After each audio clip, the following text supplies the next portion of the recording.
അപ്പോസ്തല പ്രവൃത്തി 10:38 നസ്രനായ യേശുവിനെ ദൈവം പരിശുദ്ധാത്മാവിനാലും ശക്തിയാലും അഭിഷേകം ചെയ്തതും ദൈവം അവനോടുകൂടെ ഇരുന്നത് കൊണ്ട് അവൻ നന്മ ചെയ്തും പിശാച് ബാധിച്ചവരൊക്കെ സൗഖ്യമാക്കിയും കൊണ്ട് സഞ്ചരിച്ചതുമായ വിവരം തന്നെ നിങ്ങൾ അറിയുന്നുവല്ലോ. നസ്രനായ യേശുവിനെ ദൈവം പരിശുദ്ധാത്മാവിനാലും ശക്തിയാലും അഭിഷേകം ചെയ്തതും ദൈവം അവനോട് കൂടെ ഇരുന്നത് കൊണ്ട് അവൻ നന്മ ചെയ്തും പിശാച് ബാധിച്ചവരെയൊക്കെയും സൗഖ്യമാക്കിക്കൊണ്ട് സഞ്ചരിച്ചതായ വിവരം തന്നെ നിങ്ങൾ അറിയുന്നുവല്ലോ. വിശുദ്ധ വേദപുസ്തകത്തിനകത്ത് ബൈബിളിൽ പരിശുദ്ധാത്മാവിനെ കുറിച്ചും പരിശുദ്ധാത്മാവിന്റെ പ്രവൃത്തികളെ കുറിച്ചും വളരെ ആഴമായി സവിസ്തരമായി ഉൽപ്പത്തിയുടെ പുസ്തകം 1-ാം അധ്യായം തുടങ്ങി രേഖപ്പെടുത്തിയിട്ടുണ്ട്. ഉൽപ്പത്തി പുസ്തകത്തിൽ നമുക്കറിയാം, അതിന്റെ പ്രാരംഭ വാക്യങ്ങളിൽ തന്നെ ഭൂമി പാഴും ശൂന്യമായിരുന്നു, ആഴത്തിൽ ഇരുളായിരുന്നു. ദൈവത്തിന്റെ ആത്മാവ് വെള്ളത്തിനു മീതെ പരിവർത്തിച്ചു കൊണ്ടിരുന്നു. തുടക്കം മുതൽ, ബിഗിനിങ്, ആരംഭം മുതൽ പരിവർത്തിക്കുന്ന പരിശുദ്ധാത്മാവിനെ കുറിച്ചും പ്രവർത്തിച്ച ദൈവാത്മാവിനെ കുറിച്ചും വളരെ വ്യക്തമായി ദൈവവചനത്തിൽ രേഖപ്പെടുത്തിയിട്ടുണ്ട്. എന്നാൽ ദൈവത്തിന്റെ പരിശുദ്ധാത്മാവിന്റെ അഭിഷേകം, anointing, the levels of anointing, kinds of anointing, ഈ വിഷയം വളരെ പ്രധാനപ്പെട്ടതാണ്. നസ്രയത്തുകാരനായ യേശുവിനെ ദൈവം പരിശുദ്ധാത്മാവിനാലും ശക്തിയാലും അഭിഷേകം ചെയ്തു. അപ്പോൾ യേശു ക്രിസ്തുവിനെ പിതാവായ ദൈവം പരിശുദ്ധാത്മാവിനാൽ അഭിഷേകം ചെയ്തു. എന്താണ് ജീസസ് ക്രൈസ്റ്റ് എന്ന വാക്കിന്റെ അർത്ഥം? What's the meaning of Christ? The Christ mean anointed one. യേശു ക്രിസ്തു എന്ന് പറഞ്ഞാൽ രക്ഷകനായ അഭിഷിക്തൻ എന്നാണ്. വാസ്തവത്തിൽ യേശു ക്രിസ്തു എന്ന് പറയുമ്പോൾ, അഭിഷിക്തൻ എന്ന് പറയുമ്പോൾ, ആ അഭിഷിക്തനെയാണ് അന്നത്തെ കാലത്ത് ഗവൺമെന്റും മനുഷ്യനും ഭയപ്പെട്ടത്. ആ അഭിഷിക്തനെയാണ് ഭൂതങ്ങൾ അനുസരിച്ചത്. ആ അഭിഷിക്തന്റെ മുൻപിലാണ് അന്ധന്റെ കണ്ണ് തുറന്നതും ചെകിടന്റെ ചെവി കേട്ടതും ഊമർ സംസാരിച്ചതും മരിച്ചവർ ഉയർത്തതും. അപ്പോൾ ഇവിടെ നമ്മൾ മനസ്സിലാക്കണം, അഭിഷേകം എന്ന് പറഞ്ഞാൽ ഒന്ന്, അതിന്റെ അർത്ഥം നമ്പർ 1 ഇറ്റ്സ് an authority, അധികാരം എന്നാണ്. അധികാരം. ദൈവം ഒരു വ്യക്തിയെ അഭിഷേകം ചെയ്തു എന്ന് പറഞ്ഞാൽ അതിന്റെ അർത്ഥം ദൈവം ആ വ്യക്തിയെ അധികാരപ്പെടുത്തിയിരിക്കുന്നു എന്നാണ്. സ്വർഗീയമായ അധികാരം അവനിൽ വന്നിരിക്കുന്നു. ലിസൺ, ദാവീദിനെ ദൈവം സാമുവേലിനെയും കൊണ്ട് അനോയിന്റ് ചെയ്തു, അഭിഷേകം ചെയ്തു. എന്തിനായി? വാസ്തവത്തിൽ ഡേവിഡിനെ സാമുവേൽ അനോയിന്റ് ചെയ്യുന്നത് സിംഹത്തെ വലിച്ചു കീറാനും കരടിയെ കൊല്ലാനും ഒന്നുമല്ല. ഡേവിഡിനെ സാമുവേൽ അനോയിന്റ് ചെയ്തത് ഇസ്രയേലിന്റെ രാജാവായിട്ടാണ്. എന്നാൽ അവൻ, ആ ബാലകൻ, അഭിഷേകം ക്യാരി ചെയ്ത ഒരു ചെറുപ്പക്കാരനായതുകൊണ്ട് തന്റെ മുമ്പിൽ വന്ന സ്ട്രേഞ്ച് ആയിട്ടുള്ള ലയണിനെയും കരടിയും സിംഹത്തെ എല്ലാം വലിച്ചു കീറി ദൂരെ കളഞ്ഞു. Because he was the anointed person, he have the authority. പക്ഷെ ബേസിക്കലി സാമുവേൽ ഡേവിഡിനെ അഭിഷേകം ചെയ്തത് ഇസ്രായേലിന്റെ കിങ് ആയിട്ടാണ്. എന്ന് പറഞ്ഞാൽ എന്തുവാണ്? ഒരു രാജ്യത്തിന്റെ ഉത്തരവാദിത്വത്തിന്റെ കൈമാറ്റം. അങ്ങനെ വേണം ചിന്തിക്കാൻ. സാമുവേൽ എന്താ ഇപ്പൊ ചെയ്യുന്നത്? ആ അനോയിന്റിങ് അവന്റെ മുകളിലോട്ട് പകർന്ന് എന്തോ ചെയ്യുന്നത്? ദാവീദിനെ ഉത്തരവാദിത്തപ്പെടുത്തുകയാണ്, ചുമതലപ്പെടുത്തുകയാണ്, അധികാരപ്പെടുത്തുകയാണ്. അപ്പോൾ അഭിഷേകം ചെയ്യുന്നത് എന്തിനാ? അഭിഷേകം എന്ന് പറഞ്ഞാൽ എന്താ? There is a responsibility. ഞാൻ അഭിഷേകമുള്ള ആളാണ്, പക്ഷെ ഞാൻ ഒരു ഉത്തരവാദിത്വം എടുക്കത്തില്ല. എന്നെ ഒരു ഉത്തരവാദിത്വം ഏൽപ്പിക്കരുത്, ഏൽപ്പിച്ച് ഉത്തരവാദിത്വം പോലും ഞാൻ ചെയ്യത്തില്ല എന്ന് പറയുമ്പോൾ നിങ്ങൾ നിങ്ങളുടെ മേൽ ദൈവം പകർന്ന കോളിങ്ങിനെയും അനോയിന്റിങ്ങിനും റിബല്ലാകുകയാണ്, മറുതലിക്കുകയാണ്. കാരണം ദൈവം നിങ്ങളെ അഭിഷേകം ചെയ്തത്, ദൈവം നിങ്ങളെ മേളിൽ ആത്മാവിനെ പകർന്നത് ഒരു പർപ്പസിനാണ്. ഇവിടെ നിങ്ങൾ ഞാനത് പറഞ്ഞു, ഈ വാക്യം മാത്രം ശ്രദ്ധിച്ചാൽ മതി. എന്തിനു വേണ്ടി യേശുവിനെ പരിശുദ്ധാത്മാവിനാലും ശക്തിയാലും അഭിഷേകം ചെയ്തു? പിശാച് ബാധിച്ചവരെ ഒക്കെയും സൗഖ്യമാക്കാൻ. യേശു തന്നെ പറഞ്ഞായിരുന്നു, ദേവാലയത്തിൽ നിന്ന് പുസ്തകച്ചുരുൾ നിവർത്തി ബദ്ധന്മാർക്ക് വിടുതലും കുരുടന്മാർക്ക് കാഴ്ചയും പീഡിതർക്ക് സ്വാതന്ത്ര്യം ഉണ്ടാകുവാൻ അവന്റെ ആത്മാവ് എൻ്റെ മേലുണ്ട്, അവൻ എന്നെ അഭിഷേകം ചെയ്തിരിക്കുന്നു. എന്തിനായി പിതാവ് എന്നെ അഭിഷേകം ചെയ്തിരിക്കുന്നു? യേശു എന്താണ് പബ്ലിക്കലി ഡിക്ലെയർ ചെയ്തേ? ബദ്ധന് വിടുതൽ ഉണ്ടാകുവാൻ, കുരുടന് കാഴ്ചയുണ്ടാകുവാൻ, പീഡിതർക്ക് സ്വാതന്ത്ര്യം ഉണ്ടാകുവാൻ അവൻ എന്നെ അഭിഷേകം ചെയ്തിരിക്കുന്നു. ഇതിൽ നിന്ന് നിങ്ങൾക്ക് എന്തോ മനസ്സിലായി? നിങ്ങൾ നോട്ട് ചെയ്യണം. ദൈവം യേശു ക്രിസ്തുവിനെ അഭിഷേകം ചെയ്തതിൽ ഒരു പർപ്പസ് ഉണ്ടായിരുന്നു. യേശു ക്രിസ്തുവിനെ മാത്രമല്ല, ദൈവം ആരെയൊക്കെ അനോയിന്റ് ചെയ്തോ, ദൈവം അനോയിന്റ് ചെയ്ത എല്ലാവരെ കുറിച്ചും ദൈവത്തിനൊരു പർപ്പസ് ഉണ്ടായിരുന്നു. അത് ഡിഫറെന്റ് ആയിരുന്നു. ഡിഫറെന്റ് മെത്തേഡിലൂടെ ആയിരുന്നു അവരെയെല്ലാം ദൈവം അഭിഷേകം ചെയ്തത്. അങ്ങനെയാണെങ്കിൽ ഇന്ന് ഈ ശുശ്രൂഷയിൽ പങ്കെടുക്കുന്ന ഓരോ പ്രിയപ്പെട്ടവരും തിരിച്ചറിയേണ്ട ഒരു സത്യമുണ്ട്. ദൈവം നമ്മുടെ മേൽ പകർന്നിരിക്കുന്ന അഭിഷേകത്തിനൊരു പർപ്പസ് ഉണ്ട്. ദൈവം നമ്മളെ അഭിഷേകം ചെയ്തിരിക്കുന്നെങ്കിൽ അതിനകത്ത് നിൽക്കുന്ന ഒരു അധികാരമുണ്ട്. ആ അധികാരം എന്ന് പറയുന്നത് സൂപ്പർ നാച്ചുറൽ ആയിട്ടുള്ള ഒരു അതോറിറ്റിയാണ്. അതൊരു ചെറിയ അധികാരമല്ല. അതൊരു ചെറിയ അധികാരമല്ലെന്ന് മനസ്സിലാക്കണമെങ്കിൽ അഭിഷേകത്തിന്റെ ശുശ്രൂഷകൾ ചെയ്യുന്ന വേദികളിൽ, സ്റ്റേജുകളിൽ, സ്ഥലങ്ങളിൽ നിങ്ങൾ ഉണ്ടാകണം. അല്ലെങ്കിൽ ദൈവം അഭിഷേകമുള്ളവരെ ഉപയോഗിച്ച കാഴ്ചകൾ നിങ്ങൾ കണ്ടിരിക്കണം. അല്ലെങ്കിൽ നിങ്ങൾ അത് എക്സ്പീരിയൻസ് ചെയ്തിരിക്കണം. അപ്പോസ്തോൽസ് അവർ അനോയിന്റഡ് ആയിരുന്നു, അവർ അഭിഷേകമുള്ളവരായിരുന്നു. വാക്കിന് പോലും വിലയില്ലാത്ത പത്രോസിന്റെ നിഴലിന് പോലും ശക്തി ഉണ്ടായത് ബിക്കോസ് ഓഫ് ഹിസ് അനോയിന്റിങ്. വാക്കിന് പോലും വിലയില്ലാത്ത പത്രോസിന്റെ നിഴലിനകത്ത് പോലും ശക്തി വന്നതിന്റെ കാരണം പത്രോസ് അഭിഷിക്തനായിരുന്നു. അപ്പോസ്തലന്മാർ ഓരോരുത്തരും പ്രയോജനപ്പെട്ടത് ആ അനോയിന്റിങ്ങിലാണ്. ദാവീദ് പറയുന്നുണ്ട്, എൻ്റെ മുമ്പിൽ കരടി വന്നു, സിംഹം വന്നു, എനിക്ക് ഈ ഗോലിയാത്തിനെ ഭയമില്ല, കാരണം എനിക്കറിയാം എൻ്റെ മേലൊരു അഭിഷേകമുണ്ട്. ആ അഭിഷേകത്തിന് ഓവർകം ചെയ്യാൻ പറ്റാത്തത് ഒന്നുമില്ല. The anointing will overcome every problems, every situations. അതുകൊണ്ട് എനിക്ക് ഗോലിയാത്തിനെ ഭയമില്ല, ഞാൻ നേരിടും എന്നാ ദാവീദ് ശൗലിനോട് പറയുന്നത്. എനിക്ക് നിന്റെ പടച്ചട്ടയും കുന്തവും വാളും വടിയും ഒന്നും വേണ്ട, എനിക്കറിയാം എൻ്റെ മേളിൽ വ്യാപരിക്കുന്ന ദൈവശക്തി, അനോയിന്റിങ്. അപ്പോൾ അത് വളരെ പ്രഷ്യസ് ആയിട്ടുള്ള ഒന്നാണ്. ഓൾഡ് ടെസ്റ്റ്മെന്റിൽ മോശയുടെ മുമ്പിൽ ചെങ്കടൽ വിഭാഗിക്കപ്പെടുന്നതും, പഴയ നിയമത്തിൽ എലീശായുടെ മുൻപിൽ സൂപ്പർ നാച്ചുറൽ ആയിട്ടുള്ള മിറക്കിളുകൾ നടക്കുന്നതെല്ലാം അവരുടെ മേളിൽ ദൈവം പകർന്നിരിക്കുന്ന അനോയിന്റിങ് ആണ്. അതാണല്ലോ ഏലിയാവ് എടുക്കപ്പെടുമ്പോൾ ഏലിയാവിനോട് ആവശ്യപ്പെട്ടത്, എനിക്ക് ആ ഡബിൾ പോർഷൻ, ആത്മാവിന്റെ ഇരട്ടി പങ്ക് എനിക്ക് വേണമെന്ന് പറയുന്നേ. ഇവിടെ യേശുവിനെ നോക്കി, യേശുവിനോടുള്ള അസൂയ എന്തായിരുന്നു? നിങ്ങൾ മനസ്സിലാക്കണം, നിങ്ങൾ വിചാരിക്കുന്ന പോലെ യേശു ക്രിസ്തു ഇറങ്ങി നടന്നപ്പം തലയുടെ ചുറ്റും ഒരു വെട്ടമോ മുഖത്ത് വെളിച്ചമോ പ്രത്യേകമായൊരു ഡ്രസ് കോഡോ ഒന്നും യേശുവിനില്ലായിരുന്നു. ഇതിനേക്കാൾ ഭയങ്കരമായ ബാഹ്യ സെറ്റപ്പുകൾ പുരോഹിതന്മാർക്കുണ്ടായിരുന്നു. അവരുടെ ഡ്രസ് കോഡ് ഡിഫറെന്റ് ആയിരുന്നു. റബിമാർ, അവരുടെ ഡ്രസ് കോഡ് ഡിഫറെന്റ് ആയിരുന്നു.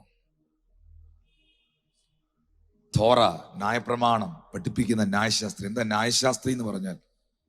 മോശയുടെ പഞ്ചഗ്രന്ഥങ്ങൾ, ഉൽപ്പത്തി, പുറപ്പാട്, ലേവ്യ, സംഖ്യ, ആവർത്തനം, ഈ 5 പുസ്തകങ്ങൾ നമ്മുടെ ഭാഷ പറഞ്ഞാൽ അരച്ച് കലക്കി കുടിച്ചിരിക്കുന്നവരാണ് ന്യായശാസ്ത്രിമാർ. അവര് വചനം പറയുന്ന പോലെ ആരും പറയത്തില്ല. ഈ ന്യായശാസ്ത്രിയുടെ കൂട്ടായ്മയിൽ ഒരാൾ പോലും ഇല്ലായിരുന്നു. പക്ഷെ യേശു ചുമ്മാ റോഡിൽ ഇറങ്ങി ഇന്ന് 5000 പേര് വരുമായിരുന്നു. ഈ പരീക്ഷന്മാരെ ഒന്നും ആരും ഫോളോ ചെയ്തിരുന്നില്ല. പക്ഷെ തൗസൻഡ്സ് ഓഫ് ആൾക്കാരിൽ 10,000-ങ്ങൾ 1000-ങ്ങൾ യേശുവിനെ അനുഗമിച്ചിരുന്നു. ഇതിന്റെ ജലസി ഇവർക്ക് നന്നായിട്ട് യേശുവിനോടുണ്ടായിരുന്നു. ഭയങ്കര അസൂയായിരുന്നു കർത്താവിനോട്. പുരുഷാരം മുഴുവൻ അവന്റെ പിന്നാലെ ആയിപ്പോയി. ഇവർക്ക് അതിന്റെ റീസൺ പിടികിട്ടുന്നുമില്ല. ഇവർ തലങ്ങും വിലങ്ങും പ്രസംഗിച്ചിട്ട് ഇവരുടെ യോഗത്തിൽ ആരും വരുന്നില്ല. പക്ഷെ യേശു പ്രത്യേകിച്ച് ഒന്നും പ്രസംഗിക്കുന്നില്ല, എഴുന്നേറ്റ് നിൽക്കുന്നേ ഉള്ളൂ. എവിടുന്നൊക്കെ ഈ ജനം വന്ന് കയറുന്നതെന്ന് ഇവർക്കൊരു പിടുത്തവും കിട്ടുന്നില്ല. അതുകൊണ്ട് അവർ ഭയങ്കര അസൂയുള്ളവരായിരുന്നു. അതിന്റെ റീസൺ യേശുവിന്റെ വചന ശുശ്രൂഷയോ യേശു കർത്താവ് ന്യായപ്രമാണത്തിൽ എന്തെങ്കിലും എക്സ്ട്രാ ഫിറ്റിംഗ് നടത്തി പ്രസംഗിക്കുകയോ ഒന്നും അല്ലായിരുന്നു. ഇവര് പറഞ്ഞ സാധനങ്ങളൊക്കെ തന്നെയാ കർത്താവും പറഞ്ഞേ. പക്ഷെ കർത്താവിന്റെ അടുക്കൽ വരുമ്പോൾ ജനത്തിന് എക്സ്പീരിയൻസ് ചെയ്യാൻ പറ്റുന്ന സ്പിരിച്വൽ എക്സ്പീരിയൻസസ് ഉണ്ടായിരുന്നു. ആ സ്പിരിച്വൽ എക്സ്പീരിയൻസസിന്റെ റീസൺ കർത്താവിന്റെ മുകളിൽ വെളിപ്പെട്ട് നിന്ന അനോയിന്റിങ് റിലീസ് ആകുന്നതായിരുന്നു. ഒരന്ധൻ അവിടെ വന്നിരുന്നാൽ അവന്റെ നീഡ് യേശുവിന്റെ മേലുള്ള അനോയിന്റിങ് മീറ്റ് ചെയ്യുമായിരുന്നു. ഒരു ചെകിടൻ അവിടെ വന്നിരുന്നാൽ അവന്റെ നീഡ് യേശു മീറ്റ് ചെയ്യുമായിരുന്നു. 5 അപ്പോ 2 മീനേ ഉള്ളോ യേശുവിന്റെ കരങ്ങളിൽ വന്നാൽ വർധനവ് നടക്കുമായിരുന്നു. അപ്പോൾ നമ്മൾ മനസ്സിലാക്കേണ്ട ഒരു കാര്യമുണ്ട്. നമ്മൾ ചിന്തിക്കുന്നതിലും നമ്മൾ വിചാരിക്കുന്നതിലും ഒക്കെ അപ്പുറമാണ് ദൈവം നമ്മളിൽ പകരുന്ന അഭിഷേകം എന്ന് പറയുന്നത്. അതിന്റെ വാല്യൂ ഭയങ്കര വലുതാണ്. അതിന്റെ അധികാരം ഈ ഭൂമിയിലെ ഒരു അധികാരമല്ല, ഒരു ചെറിയ അധികാരമല്ല. കേരളത്തിലെ ഒരു ചീഫ് മിനിസ്റ്ററോ ഏതെങ്കിലും ഒരു രാജ്യത്തിലെ പ്രൈം മിനിസ്റ്ററോ പ്രസിഡന്റോ പുറപ്പെടുവിക്കുന്ന കൽപ്പനകൾ പോലെ അല്ല. ആ കൽപ്പനയ്ക്ക് എത്ര പവർ ഉണ്ടെന്നറിയാമോ? കേരള മുഖ്യമന്ത്രി ഇന്ന് കൊട്ടാരക്കരയിലോ നിങ്ങളുടെ പട്ടണത്തിൽ വരുവാണെങ്കിൽ അദ്ദേഹം വരുന്നതിന് മണിക്കൂറുകൾക്ക് മുമ്പ് ഇവിടെ പോലീസ് ഓഫീസേഴ്സ് വരും, കംപ്ലീറ്റ് ചെക്കിംഗ് നടക്കും. രാഹുൽ ഗാന്ധി വരുന്നതിന് 2 ദിവസം മുമ്പ് അദ്ദേഹത്തിന്റെ വേദികളിൽ കംപ്ലീറ്റ് ഡോഗ് സ്ക്വാഡുകൾ വരും, പോലീസ് സ്ക്വാഡുകൾ വരും, കംപ്ലീറ്റ് അവർ അരിച്ചു പെറുക്കും. അദ്ദേഹം വരുന്നതിന് അവിടെ ചെക്കിംഗ് കഴിഞ്ഞ് അവിടെ സീൽ ചെയ്ത് കഴിഞ്ഞാൽ പിന്നെ ഒരുത്തനും അവിടെ എൻ്റർ ചെയ്യാൻ പറ്റത്തില്ല. അദ്ദേഹം താമസിക്കുന്ന ഹോട്ടലിന് ചുറ്റും പോലീസുകാർ കാണും. ഭയങ്കര സെക്യൂരിറ്റി ആയിരിക്കും. എന്താണെന്നറിയാമോ? അതൊരു രാജ്യത്തിന്റെ അധികാരിയാണ്. അങ്ങനെയാണെങ്കിൽ ദൈവരാജ്യത്തിലെ രാജാക്കന്മാരും ദൈവരാജ്യത്തിലെ അധികാരികളുമാണ് അവന്റെ അഭിഷിക്തന്മാർ. Think about that. ഇന്ത്യൻ രാജ്യത്തിന്റെ അധികാരത്തിന് പരിമിതിയുണ്ട്, ഇവിടുത്തെ സൈന്യത്തിന് പരിമിതിയുണ്ട്, അമേരിക്കൻ രാജ്യത്തിന്റെ സൈന്യത്തിന് പരിമിതിയുണ്ട്, ഓരോ രാജ്യങ്ങളുടെയും അധികാരങ്ങൾക്ക് പരിമിതിയുണ്ട്. അയൽ രാജ്യം യുദ്ധത്തിന് വരുമ്പോൾ ഈ രാജ്യം ഭയപ്പെടുന്നു. കാരണം അവരുടെ ആയുധങ്ങൾക്കും അധികാരങ്ങൾക്കും ഒക്കെ അവർക്ക് പരിമിതികളുണ്ട്. പക്ഷെ ദൈവരാജ്യത്തിന്റെ അധികാരത്തിനും ശക്തികൾക്കും പരിമിതികളില്ല. അവന്റെ സൈന്യം ബഹുസൈന്യമാണ്, അത് ദൂത സൈന്യമാണ്. ഇവിടുത്തെ ഒരു പോലീസുകാരൻ വിചാരിച്ചാൽ ഒറ്റ രാത്രി കൊണ്ട് 1,85,000 പേരെ തീർക്കാൻ പറ്റത്തില്ല. പക്ഷെ അവന്റെ സൈന്യത്തിലെ ഒരു ദൂതൻ ചുമ്മാ ഇറങ്ങി നിന്നാ മതി, ഒറ്റ രാത്രി കൊണ്ട് 1,85,000 പേര് തീരും. അങ്ങനെ ലക്ഷോപലക്ഷം കോടാനകോടി എണ്ണിക്കൂടാതെ വണ്ണം ദൂതന്മാർ അവന്റെ ആർമിയിലുണ്ട്. ആ രാജ്യത്തിന്റെ അംബാസിഡേഴ്സ്, ആ രാജ്യത്തിന്റെ മിനിസ്റ്റേഴ്സ് ആണ്, ഞങ്ങളുടെ പിള്ളേരുടെ ഭാഷ പറഞ്ഞ കിങ്ങന്മാരാണ് അവന്റെ അഭിഷിക്തന്മാരെന്ന് പറയുന്നത്.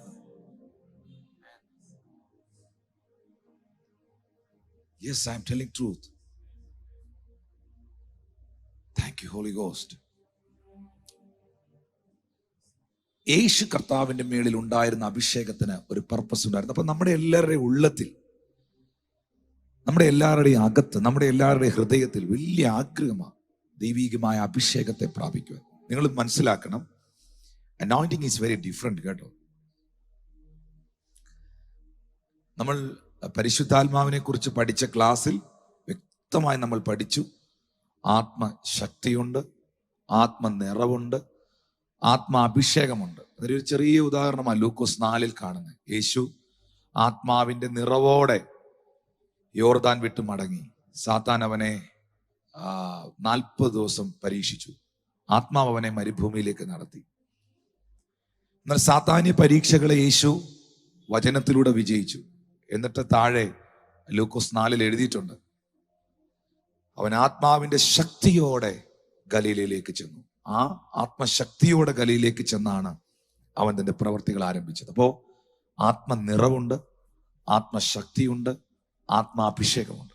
ഈ ആത്മാവിന്റെ അഭിഷേകം എന്ന് പറയുന്നത് എല്ലാവരുടെയും മേളിലില്ല. നിങ്ങൾ അത് ആദ്യം പഠിക്കണം. പല സഭകളും പല പാസ്റ്റർമാരും പറയുന്ന ഒരു സ്റ്റേറ്റ്മെന്റ് ഉണ്ട്, അഭിഷേകം പ്രാപിച്ചവരെല്ലാവരും അല്ലേലിയ പറഞ്ഞേ.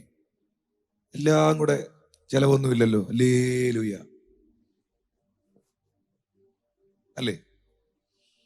നോ, എല്ലാവരും അഭിഷിക്തരല്ല. നിങ്ങളത് ആദ്യം പഠിക്കണം. കേരള സംസ്ഥാനത്ത്, ഇന്ത്യൻ രാജ്യത്തില് 110 കോടിയിലധികം ജനമുണ്ടെങ്കിലും 40-45 മിനിസ്റ്റേഴ്സേ ഉള്ളൂ. കേരളത്തിൽ 3 കോടി ജനം കണ്ടേക്കാം, പക്ഷെ മൊത്തം 40-45 മന്ത്രിമാരേ ഉള്ളൂ. അത്രയില്ല, 22 പേരെ കണ്ടേ ഉള്ളൂ, 20 പേരേ ഉള്ളൂ.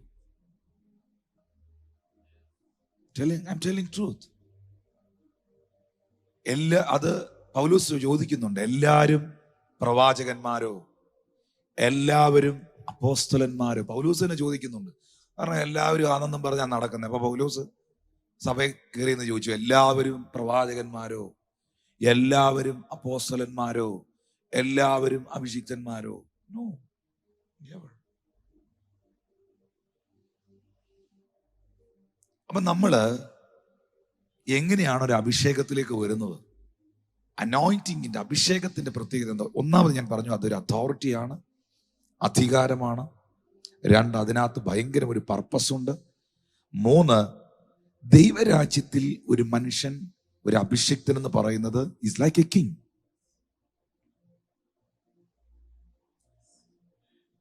Hallelujah. Hallelujah. Thank you, Lord Jesus. Thank you, precious Holy Spirit. Lift your hands in heaven. കരങ്ങളെ ഉയർത്തിപ്പിടിച്ച്, പിതാവേ, യേശു കർത്താവിൽ ജനം കണ്ട അനോയിന്റിങ്, ദാവീദിൽ ജനം കണ്ട അഭിഷേകം, അപ്പോസ്തലന്മാരിൽ ജനം അനുഭവിച്ച അഭിഷേകം, ഞങ്ങളുടെ കാലഘട്ടങ്ങളിൽ ജീവിച്ചിരിക്കുന്നതും ജീവിച്ചിരുന്നതുമായ വ്യക്തികളിൽ വെളിപ്പെട്ട അഭിഷേകം ഈ കാലഘട്ടത്തിലും ചിലരെ ഫോക്കസ് ചെയ്യുന്നുണ്ട്. ചിലരെ ഫോക്കസ് ചെയ്യുന്നുണ്ട്. അത് ചിലരിലേക്ക് ഇമ്പാർട്ട് ചെയ്യപ്പെടുവാൻ, പകരപ്പെടുവാൻ പരിശുദ്ധാത്മാവ് ഇടയാക്കണമേ, യേശുവിൻ നാമത്തിൽ തന്നെ. എപ്പോഴും നമ്മൾ മനസ്സിലാക്കണം, അഭിഷേകം ദൈവത്തിൻ്റെതാണ്. പറഞ്ഞ അഭിഷേകം ദൈവത്തിൻ്റെതാണ്. അഭിഷേകം ചെയ്യുന്നതും ദൈവമാണ്. അതാണ് ആദ്യം നിങ്ങൾ നോട്ട് ചെയ്യേണ്ടത്. 1 യോഹന്നാന്റെ ലേഖനം 2-ാം അധ്യായം 27-ാമത്തെ വാക്യം. 1 John chapter 2 verse 27. അവനാൽ പ്രാപിച്ച അഭിഷേകം നിങ്ങളിൽ വസിക്കുന്നു. ഒന്നുകൂടെ ഞാൻ പറയാം, അവനാൽ പ്രാപിച്ച അഭിഷേകം. ആരിൽ നിന്നാ അപ്പൊ അഭിഷേകം പ്രാപിച്ചേ? ദൈവത്തിൽ നിന്ന്. ആരും നിങ്ങളെ ഉപദേശിപ്പാൻ ആവശ്യമില്ല. അവന്റെ അഭിഷേകം തന്നെ നിങ്ങൾക്ക് സകലവും ഉപദേശിച്ചു തരികയാലും, അത് ഭോഷ്കല്ല, സത്യം തന്നെ ആയിരിക്കാലും, അത് നിങ്ങളെ ഉപദേശിച്ചതുപോലെ അവനിൽ വസിപ്പിക്കും. നമ്പർ 1, നമ്മളെ അഭിഷേകം ചെയ്യുന്നതും നമ്മിലേക്ക് ഈ അഭിഷേകത്തെ പകരുന്നതും നാം ഈ അഭിഷേകത്തെ പ്രാപിക്കുന്നതും ദൈവത്തിൽ നിന്നാണ്. അപ്പൊ ഇത് നൽകേണ്ടത് ആരാണ്? ദൈവമാണ്. ദൈവമാണ്, വ്യക്തികളല്ല. ഒന്നാമത് നിങ്ങളുടെ അകത്തൊരു ബോധ്യം വേണം, എന്നെ അനോയിന്റ് ചെയ്യേണ്ടത്, എന്നെ അഭിഷേകത്തിൽ നിറയ്ക്കേണ്ടത്, എനിക്കിത് തരേണ്ടത്, എനിക്കിത് നൽകേണ്ടത്, എനിക്കിത് നൽകുന്നത് സംഘടനയല്ല, വ്യക്തികളല്ല, പ്രസ്ഥാനങ്ങളല്ല, ദൈവമാണ്. നമ്പർ 2, എന്നാൽ ലിസൺ ടു മീ, എന്നാൽ ദൈവം ഈ അഭിഷേകത്തെ നിങ്ങളിലേക്ക് നൽകുന്നത്, നിങ്ങളിലേക്ക് പകരുന്നത് ദൈവം വെച്ചിരിക്കുന്ന ചില വ്യവസ്ഥകളിലൂടെയും തൻ്റെ വഴികളിലൂടെയുമാണ്. അഹരോന്റെ ശിരസിന്റെ മേൽ വെളിപ്പെട്ട അഭിഷേക തൈലം താടി രോമങ്ങളിലൂടെ ഒഴുകി ശരീരത്തിലേക്ക് വെളിപ്പെട്ടു. അങ്ങനെയാണെങ്കിൽ ബോഡി ഓഫ് ക്രൈസ്റ്റ്, ശരീരം, ബോഡി ഓഫ് ക്രൈസ്റ്റ്, ശരീരത്തിലേക്ക് ഈ അനോയിന്റിങ് റിലീസ് ആകുന്നതിന് ദൈവം വെച്ചിരിക്കുന്ന ചില റൂട്ടുകളുണ്ട്. ശരീരത്തിലേക്ക് അഭിഷേകം ഒഴുകാൻ ദൈവം വെച്ച ഒരു വഴി. ദൈവം ഇങ്ങനെ എന്ത് ചെയ്തു? ആ അനോയിന്റിങ് തന്റെ ശിരസിൽ വീണപ്പോൾ തന്റെ താടി രോമങ്ങളിലൂടെ ഒഴുകി ശരീരത്തിലേക്ക് ഒഴുക്കപ്പെട്ടു. അപ്പോൾ ദൈവം നമ്മുടെ മേൽ ഈ അനോയിന്റിങ്ങിനെ പകരാൻ ദൈവം വെച്ചിരിക്കുന്ന ചില റൂട്ടുകളുണ്ട്, ദൈവം വെച്ചിരിക്കുന്ന ചില വ്യവസ്ഥകളുണ്ട്. ഇനിയുള്ള മിനിറ്റിൽ നിങ്ങൾ ഇതെങ്ങനെയാണ് സ്വീകരിക്കുന്നത്, ഈ അഭിഷേകം എങ്ങനെയാണ് നിങ്ങളിലേക്ക് വരുന്നത്, ഇതെങ്ങനെയാണ് നിങ്ങൾക്ക് പ്രാപിക്കുവാൻ കഴിയുന്നത് എന്ന വിഷയത്തിലേക്ക് ഞാൻ വരുന്നു. Acts chapter 10 verse 38 is taken as the base verse. Holy Spirit anointed. Holy Spirit, how God anointed Jesus of Nazareth with the Holy Spirit and with power, who went about doing good and healing all those who were oppressed by devil, for God was with him. So from the beginning of the scriptures, you find the Holy Spirit moving so powerfully throughout the generations, and some people simply take these things lightly, but Holy Spirit of God and anointing has perfect specific meanings. It has a purpose, it has a different scope, it has different levels, measure, different ways of anointing, oils, different things are there, and it's so vast and deep. And Christ himself means anointed one. As the person Jesus was not feared by anyone, but governments, evil forces, devil, satanic realms feared the anointed Jesus Christ. First thing, anointing is an authority.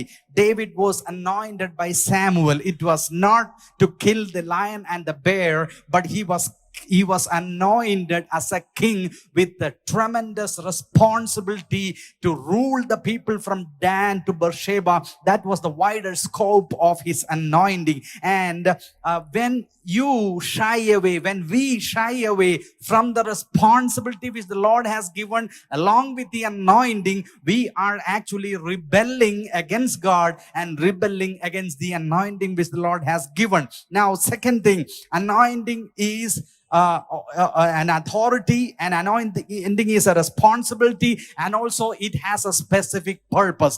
In 10:38 of Acts, why was Jesus anointed? To do good, to heal, to deliver those who were oppressed by the devil. So same with us also, same with any anointed man of God or any anointed people. Lord has a specific purpose, and we seldom understand the depth of this anointing, the magnitude of this anointing. It's not trivial, it's not light, it is huge responsibility. And if you want to know the responsibility, or if you want to understand the magnitude of this anointing, you need to have real-time experience of great anointed men of God standing on a stage and doing the ministry. If not, go through the Acts of Apostles and go through the lives of great anointed men of God in the Bible, like David, Peter, Paul. All of these people, when they stood somewhere, the anointing was just released in a different level, that all the needs were met. Same with Jesus. He didn't have a halo over his head or a special kind of an attire to attract people, but the scribes and Pharisees had. But as Jesus, without any outward specific dress or dress code, he went to a place and they stood there. Though the scribes and Pharisees did some work that did not impact any people, but Jesus, as he went somewhere, the anointing was just released, and the needy people who came to him, all the needs were specifically met. The anointing was spreading on a different level, and that's why crowd gathered wherever he went. Whether he is in a boat, whether he is on a hill, whether he is in a wilderness, people just gathered. Why? Because that anointing was there, and that authority is important. And lastly, the levels of infilling and levels of Holy Spirit are different, and we have the fullness of the Holy Spirit in the primary level, and you have the power and and authority of the Holy Spirit on another level, but on an entirely different level, you have the anointing of the Holy Spirit. Do not simply say anointed man or anointing of the Holy Spirit, because that has a greater depth and meaning, and anointing is entirely different. 1 John 2:27, the anointing is God's, and the anointer is God. It's not any person who is anointing someone, but God is anointing you. It's not an organization, not a church, not some special people who are anointing, but it's primarily and sovereignly, it is God's authority to anoint a person.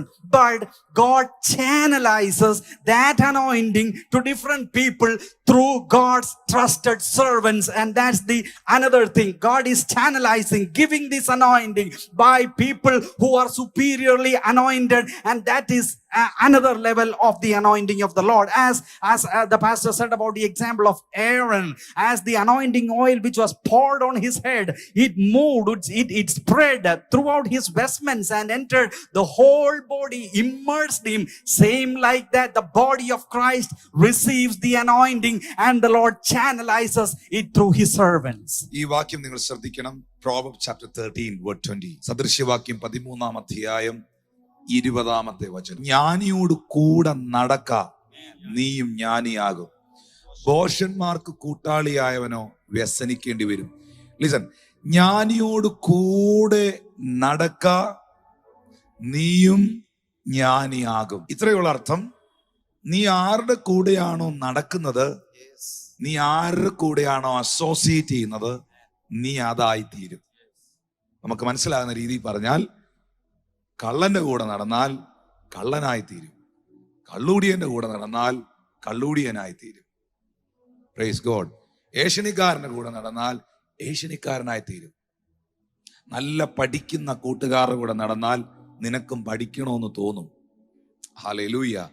ഇതുപോലെ തന്നെ നമ്മുടെ മലയാളത്തിലൊരു ചൊല്ലുണ്ട്, മുല്ലപ്പൂമ്പൊടി ഏറ്റുകിടക്കും കല്ലിനുമുണ്ടാകും ആ സൗരഭ്യം. നീ ആരുമായിട്ടാണോ associate ചെയ്യുന്നത്? Who is your companion? നീ ആരുമായിട്ടാണോ associate ചെയ്യുന്നത്, നീ അതായിത്തീരുന്നു.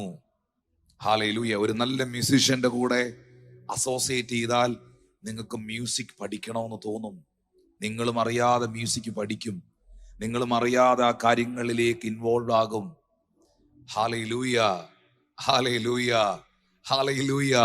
എന്തിനു വേണ്ടിയാണ് MBBS പഠിച്ച ഒരു മെഡിക്കൽ വിദ്യാർത്ഥി സീനിയർ ഡോക്ടറിന്റെ കൂടെ നടക്കുന്നത്? എന്തിനു വേണ്ടിയാണ് ഇവർ ഡോക്ടറിനെ അസോസിയേറ്റ് ചെയ്യുന്നത്? എന്തിനു വേണ്ടി? കാരണം നല്ലൊരു ഡോക്ടർ ആകണമെങ്കിൽ നല്ലൊരു ഡോക്ടറിന്റെ കൂടെ നടക്കണം. ഹല്ലേലൂയ. ജ്ഞാനിയുടെ കൂടെ നടക്കാം. നീ ഒരാളുടെ കൂടെ അസോസിയേറ്റ് ചെയ്യണം. നിനക്കൊരു കമ്പാനിയൻ ഉണ്ടാകണം. നീ ആരുടെ കൂടെ നടക്കുന്നോ, നീ ആരുടെ കൂടെ അസോസിയേറ്റ് ചെയ്യുന്നോ, നീ അതായി തീരുമെന്ന് പറയുന്നെങ്കിൽ ഡെഫിനറ്റ്ലി നിങ്ങളൊരു അഭിഷേകത്തിന്റെ കവറിങ്ങിനകത്ത് നിന്നാൽ, അഭിഷേകത്തിന്റെ ശുശ്രൂഷയിൽ പങ്കാളികളായാൽ, നിങ്ങളും അറിയാതെ ആ ശുശ്രൂഷയുടെ ഭാഗമായി തീരും. It's very important. ഈ പ്ലാറ്റ്ഫോമിൽ ഇവിടെ നടക്കുന്ന ശുശ്രൂഷകളിൽ രോഗികൾ സൗഖ്യമാകുന്നതും ഭൂതങ്ങൾ വിട്ടുപോകുന്നതും മിറക്കിളുകൾ നടക്കുന്നതും നമ്മുടെ സഭയിൽ ദൈവപ്രവർത്തികൾ നടക്കുന്നതും കുഞ്ഞുങ്ങൾ കാണാറുണ്ട്. ഒരു ഭൂതമൊക്കെ ഈ ചർച്ചിൽ ഇളകുമ്പം 3-4 വയസ്സുള്ള കുട്ടികൾക്കൊന്നും ഒരു പേടിയില്ല. അവർ വേണേ വട്ടം നിന്ന് ശാസിക്കും അതിനെ. കാരണം അവർ ആ കവറിങ്ങിനകത്താണ് നിൽക്കുന്നത്. എന്ത് സ്ട്രേഞ്ച് ഫീൽ വന്നാലും ദ നെയിം ഓഫ് ജീസസ്, യേശുവിന്റെ നാമത്തിൽ വിട്ടുപോകാൻ അവർ പറയും. കാരണം അവരുടെ കണ്ണിൽ അവർ കാണുന്നുണ്ട് വീൽ ചെയറിൽ വരുന്നവനും നടക്കാൻ മേലാത്തവനും രോഗിയും യേശു ക്രിസ്തുവിന്റെ നാമം പറയുമ്പോൾ നടക്കുന്നത്. അതേസമയം 4 വയസ്സുള്ള കുട്ടികൾ, ശ്രദ്ധിക്കേണ്ട കാര്യം വെറുതെ പറയില്ല, 4 വയസ്സുള്ള കുട്ടികൾ ഇവിടെ ഭൂതം ഇളകുമ്പം എന്തോ ആയി തീർന്നെന്ന് അറിയാൻ എഴുന്നേറ്റ് നിന്ന് നോക്കി ശാസിക്കുമ്പോ, പല സഭകളിലും 40 വയസ്സുള്ള അമ്മാമ്മ ഭൂതം ഇളകുമ്പോൾ ബൈബിൾ എടുത്ത് നെഞ്ചത്ത് പിടിക്കുക പേടിച്ചിട്ട്. രക്തത്താൽ ചെയ്യും, രക്തത്താൽ ചെയ്യും, രക്തത്താൽ ചെയ്യും. എന്താ കാരണം? അവരിത് കണ്ടിട്ടില്ല. നീ ആരുടെ കൂടെ അസോസിയേറ്റ് ചെയ്യുന്നു, നിന്റെ കമ്പാനിയൻ ആരാണോ, നീ അതായി തീരുമെന്ന് ബൈബിൾ ഉറപ്പു തരികയാണ്. ഉറപ്പ് തരികയാണ്. ഇതാണ് യേശുവും ചെയ്തത്. യേശു കർത്താവിന് അഭിഷിക്തന്മാരായ ഒരു കൂട്ടത്തെ എഴുന്നേൽപ്പിക്കണം. അതിന് കർത്താവ് എന്ത് ചെയ്തു? കൂടെ കൊണ്ടു നടന്നു. ഒരു അഭിഷിക്ത തലമുറയെ വാർത്തെടുക്കാൻ കൂടെ കൊണ്ട് നടക്കുകയായിരുന്നു. ഒപ്പം നിൽക്കാൻ പറഞ്ഞു. Follow me. പടകും വലയെല്ലാം വിടാൻ പറഞ്ഞു. ഒരാള് പറഞ്ഞു, കർത്താവെ എന്റെ അപ്പനെ ഒന്ന് അടക്കിയിട്ട് വരട്ടെ എന്ന്. അതിന് പോലും അനുവാദം കൊടുത്തില്ല. അപ്പന്റെ ബോഡി വീട്ടിൽ ഇരിക്കുകയാണ്, ഞാനൊന്ന് അടക്കിയിട്ട് വരട്ടെ എന്ന് പറഞ്ഞു. അതിന് പോലും സമ്മതം കൊടുത്തില്ല. ഒരുവൻ എന്റെ പിന്നാലെ വരുവാൻ ഇച്ഛിച്ചാൽ അവൻ തന്നെ താൻ ത്യജിച്ച് തന്റെ ക്രൂശ് എടുത്ത് എന്നെ അനുഗമിക്കട്ടെ. കാരണം ഏറ്റവും പ്രഷ്യസ് ആയുള്ള ഒന്നാണ് ഞാൻ നിന്നിലേക്ക് ഇടുവാൻ പോകുന്നത്. ഏറ്റവും പ്രഷ്യസ് ആയിട്ടുള്ള ഒന്ന്. അപ്പൊ അതുകൊണ്ട് നമ്മൾ മനസ്സിലാക്കണം, അഭിഷേകം ദൈവമാണ് നൽകുന്നതെങ്കിലും ദൈവം അതിന് വെച്ചിരിക്കുന്ന ഒരു വ്യവസ്ഥയുണ്ട്. ഇത് ഞാൻ വേദപുസ്തകത്തിൽ ഉടനീളം കാണുന്നു. പ്രിയപ്പെട്ടവരെ, ഉടനീളം കാണുന്നു. നമ്മളൊരു കാര്യം എപ്പോഴും മനസ്സിലാക്കേണ്ടതുണ്ട്. ദൈവം എന്നിലും, എഴുതിക്കോ, ദൈവം എന്നിലും നിങ്ങളിലും ദൈവികമായ ഒരു അഭിഷേകം നൽകുവാൻ ആഗ്രഹിക്കുന്നെങ്കിൽ നിങ്ങൾക്ക് മുൻപേ നിങ്ങളിലേക്ക് അത് കൊണ്ടുവരുവാൻ ദൈവം വേറൊരു മനുഷ്യനെ നിങ്ങൾക്ക് വേണ്ടി അഭിഷേകം ചെയ്തിട്ടുണ്ട്. ഏറ്റവും പ്രധാനപ്പെട്ട ഒരു തലക്കെട്ടാണ് ഞാൻ പറഞ്ഞത്. നിങ്ങളിൽ ദൈവത്തിന് ഒരഭിഷേകം നൽകുവാൻ, അധികാരപ്പെടുത്തുവാൻ ദൈവം തമ്പുരാൻ നിങ്ങളെ അധികാരത്തിലേക്ക് കൊണ്ടുവരുന്നതിന് മുൻപ് നിന്നെ അധികാരപ്പെടുത്തുവാൻ ദൈവം വേറൊരാളിനെ എവിടെയോ നിനക്ക് വേണ്ടി അഭിഷേകം ചെയ്ത് അധികാരപ്പെടുത്തി വെച്ചിട്ടുണ്ട്. ദാവീദിനെ ദൈവത്തിന് ഭയങ്കര ഇഷ്ടമായിരുന്നു. ദൈവത്തിന്റെ ഹൃദയപ്രകാരമുള്ള മനുഷ്യനായിരുന്നു. ദാവീദിനെ ദൈവത്തിന് ഡയറക്ട്ലി അഭിഷേകം ചെയ്യാമായിരുന്നു, ആത്മാവിനെ പകരാമായിരുന്നു. പക്ഷേ ദാവീദേ, നീ എത്ര പാട്ടുകാരനാണെങ്കിലും, നീ എത്ര സിൻസിയർ ആണെങ്കിലും, നീ എത്ര കോളിംഗ് ഉള്ളവനാണെങ്കിലും, വിതൗട്ട് സാമുവേൽ നിനക്ക് മുൻപേ ഞാൻ അഭിഷേകം ചെയ്തു വെച്ചിരിക്കുന്ന ഒരു സാമുവേലിനെ കൂടാതെ നിനക്ക് അഭിഷിക്തനാകാൻ കഴിയില്ല. ഇനി സാമുവേലിനോട് ഞാൻ പറയട്ടെ, സാമുവേൽ എന്ന് പറയുന്നത് ഇസ്രായേൽ കണ്ടതിൽ ഏറ്റവും ശക്തനായ പ്രവാചകനായിരുന്നു, അഭിഷിക്തനായിരുന്നു. ഈ സാമുവേൽ ദൈവകൃപയിലേക്ക് വരുവാനും അഭിഷിക്തനാകാനും ഒരു റീസൺ ഉണ്ട്. അതിന്റെ റീസൺ ആരാ? ഏലി. 1 സാമുവേലിന്റെ പ്രവചന പുസ്തകം 3-ാം അധ്യായം അതിന്റെ 9-ാമത്തെ വചനം, first Samuel chapter 3 word 9 I think. അവിടെ പറയുന്നുണ്ട്, ഏലി സാമുവേലിനോട് നീ പോയി കിടന്നുകൊള്ളുക, ഇനിയും നിന്നെ വിളിച്ചാൽ യഹോവ അരുളി ചെയ്യണമേ, അടിയൻ കേൾക്കുന്നു എന്ന് പറഞ്ഞുകൊള്ളണം എന്ന് പറഞ്ഞു. അങ്ങനെ സാമുവേൽ ആ സ്ഥലത്ത് നിന്ന് കിടന്നു. ഞാൻ അവിടെ മനസ്സിലാക്കിയ ഒരു കാര്യം, ഏലി എന്ന് പറയുന്ന പുരോഹിതൻ ദൈവത്താൽ അഭിഷേകം ചെയ്യപ്പെട്ട മനുഷ്യനാണ്, ദൈവത്തിന്റെ ദാസനാണ്, ദൈവ ശബ്ദം കേൾക്കുന്ന മനുഷ്യനാണ്. ഇപ്പൊ വേണമെങ്കിൽ നമുക്ക് ഇങ്ങനെ പറയാം, ദൈവ ശബ്ദം കേട്ടിരുന്ന മനുഷ്യനായിരുന്നു ഏലി. ദൈവ ശബ്ദം കേട്ടവന് മാത്രമേ ദൈവ ശബ്ദത്തെ ഐഡന്റിഫൈ ചെയ്യാൻ പറ്റൂ. അതുകൊണ്ടാണ് ഏലി പറഞ്ഞു കൊടുക്കുന്നത്, സാമുവേലെ, ഇനി ഇങ്ങനെ ഒരു വോയിസ് കേൾക്കുവാണെങ്കിൽ സംശയിക്കുകയേ വേണ്ട, ദാറ്റ് ഈസ് യാവേ, അത് യഹോവയാണ്, അരുളി ചെയ്യണമേ, അടിയൻ കേൾക്കുന്നെന്ന് പറഞ്ഞോണം. കാരണം ഞാൻ ഈ വോയിസ് വർഷങ്ങളായിട്ട് കേട്ടവനാണ്. ദൈവ ശബ്ദം കേട്ടവന് മാത്രമേ നിന്നെ ദൈവ ശബ്ദം കേൾപ്പിക്കാൻ, അതിലേക്ക് നയിക്കാൻ പറ്റുള്ളൂ. It is important. മറ്റൊരു സംഭവം കൂടെ ഞാൻ ചേർത്ത് കണക്ട് ചെയ്യാം ഇതിന്റെ കൂടെ. എലീശ എന്ന് പറയുന്ന പ്രവാചകന്റെ ശിഷ്യൻ താഴ്വരയിൽ പോയി നോക്കി.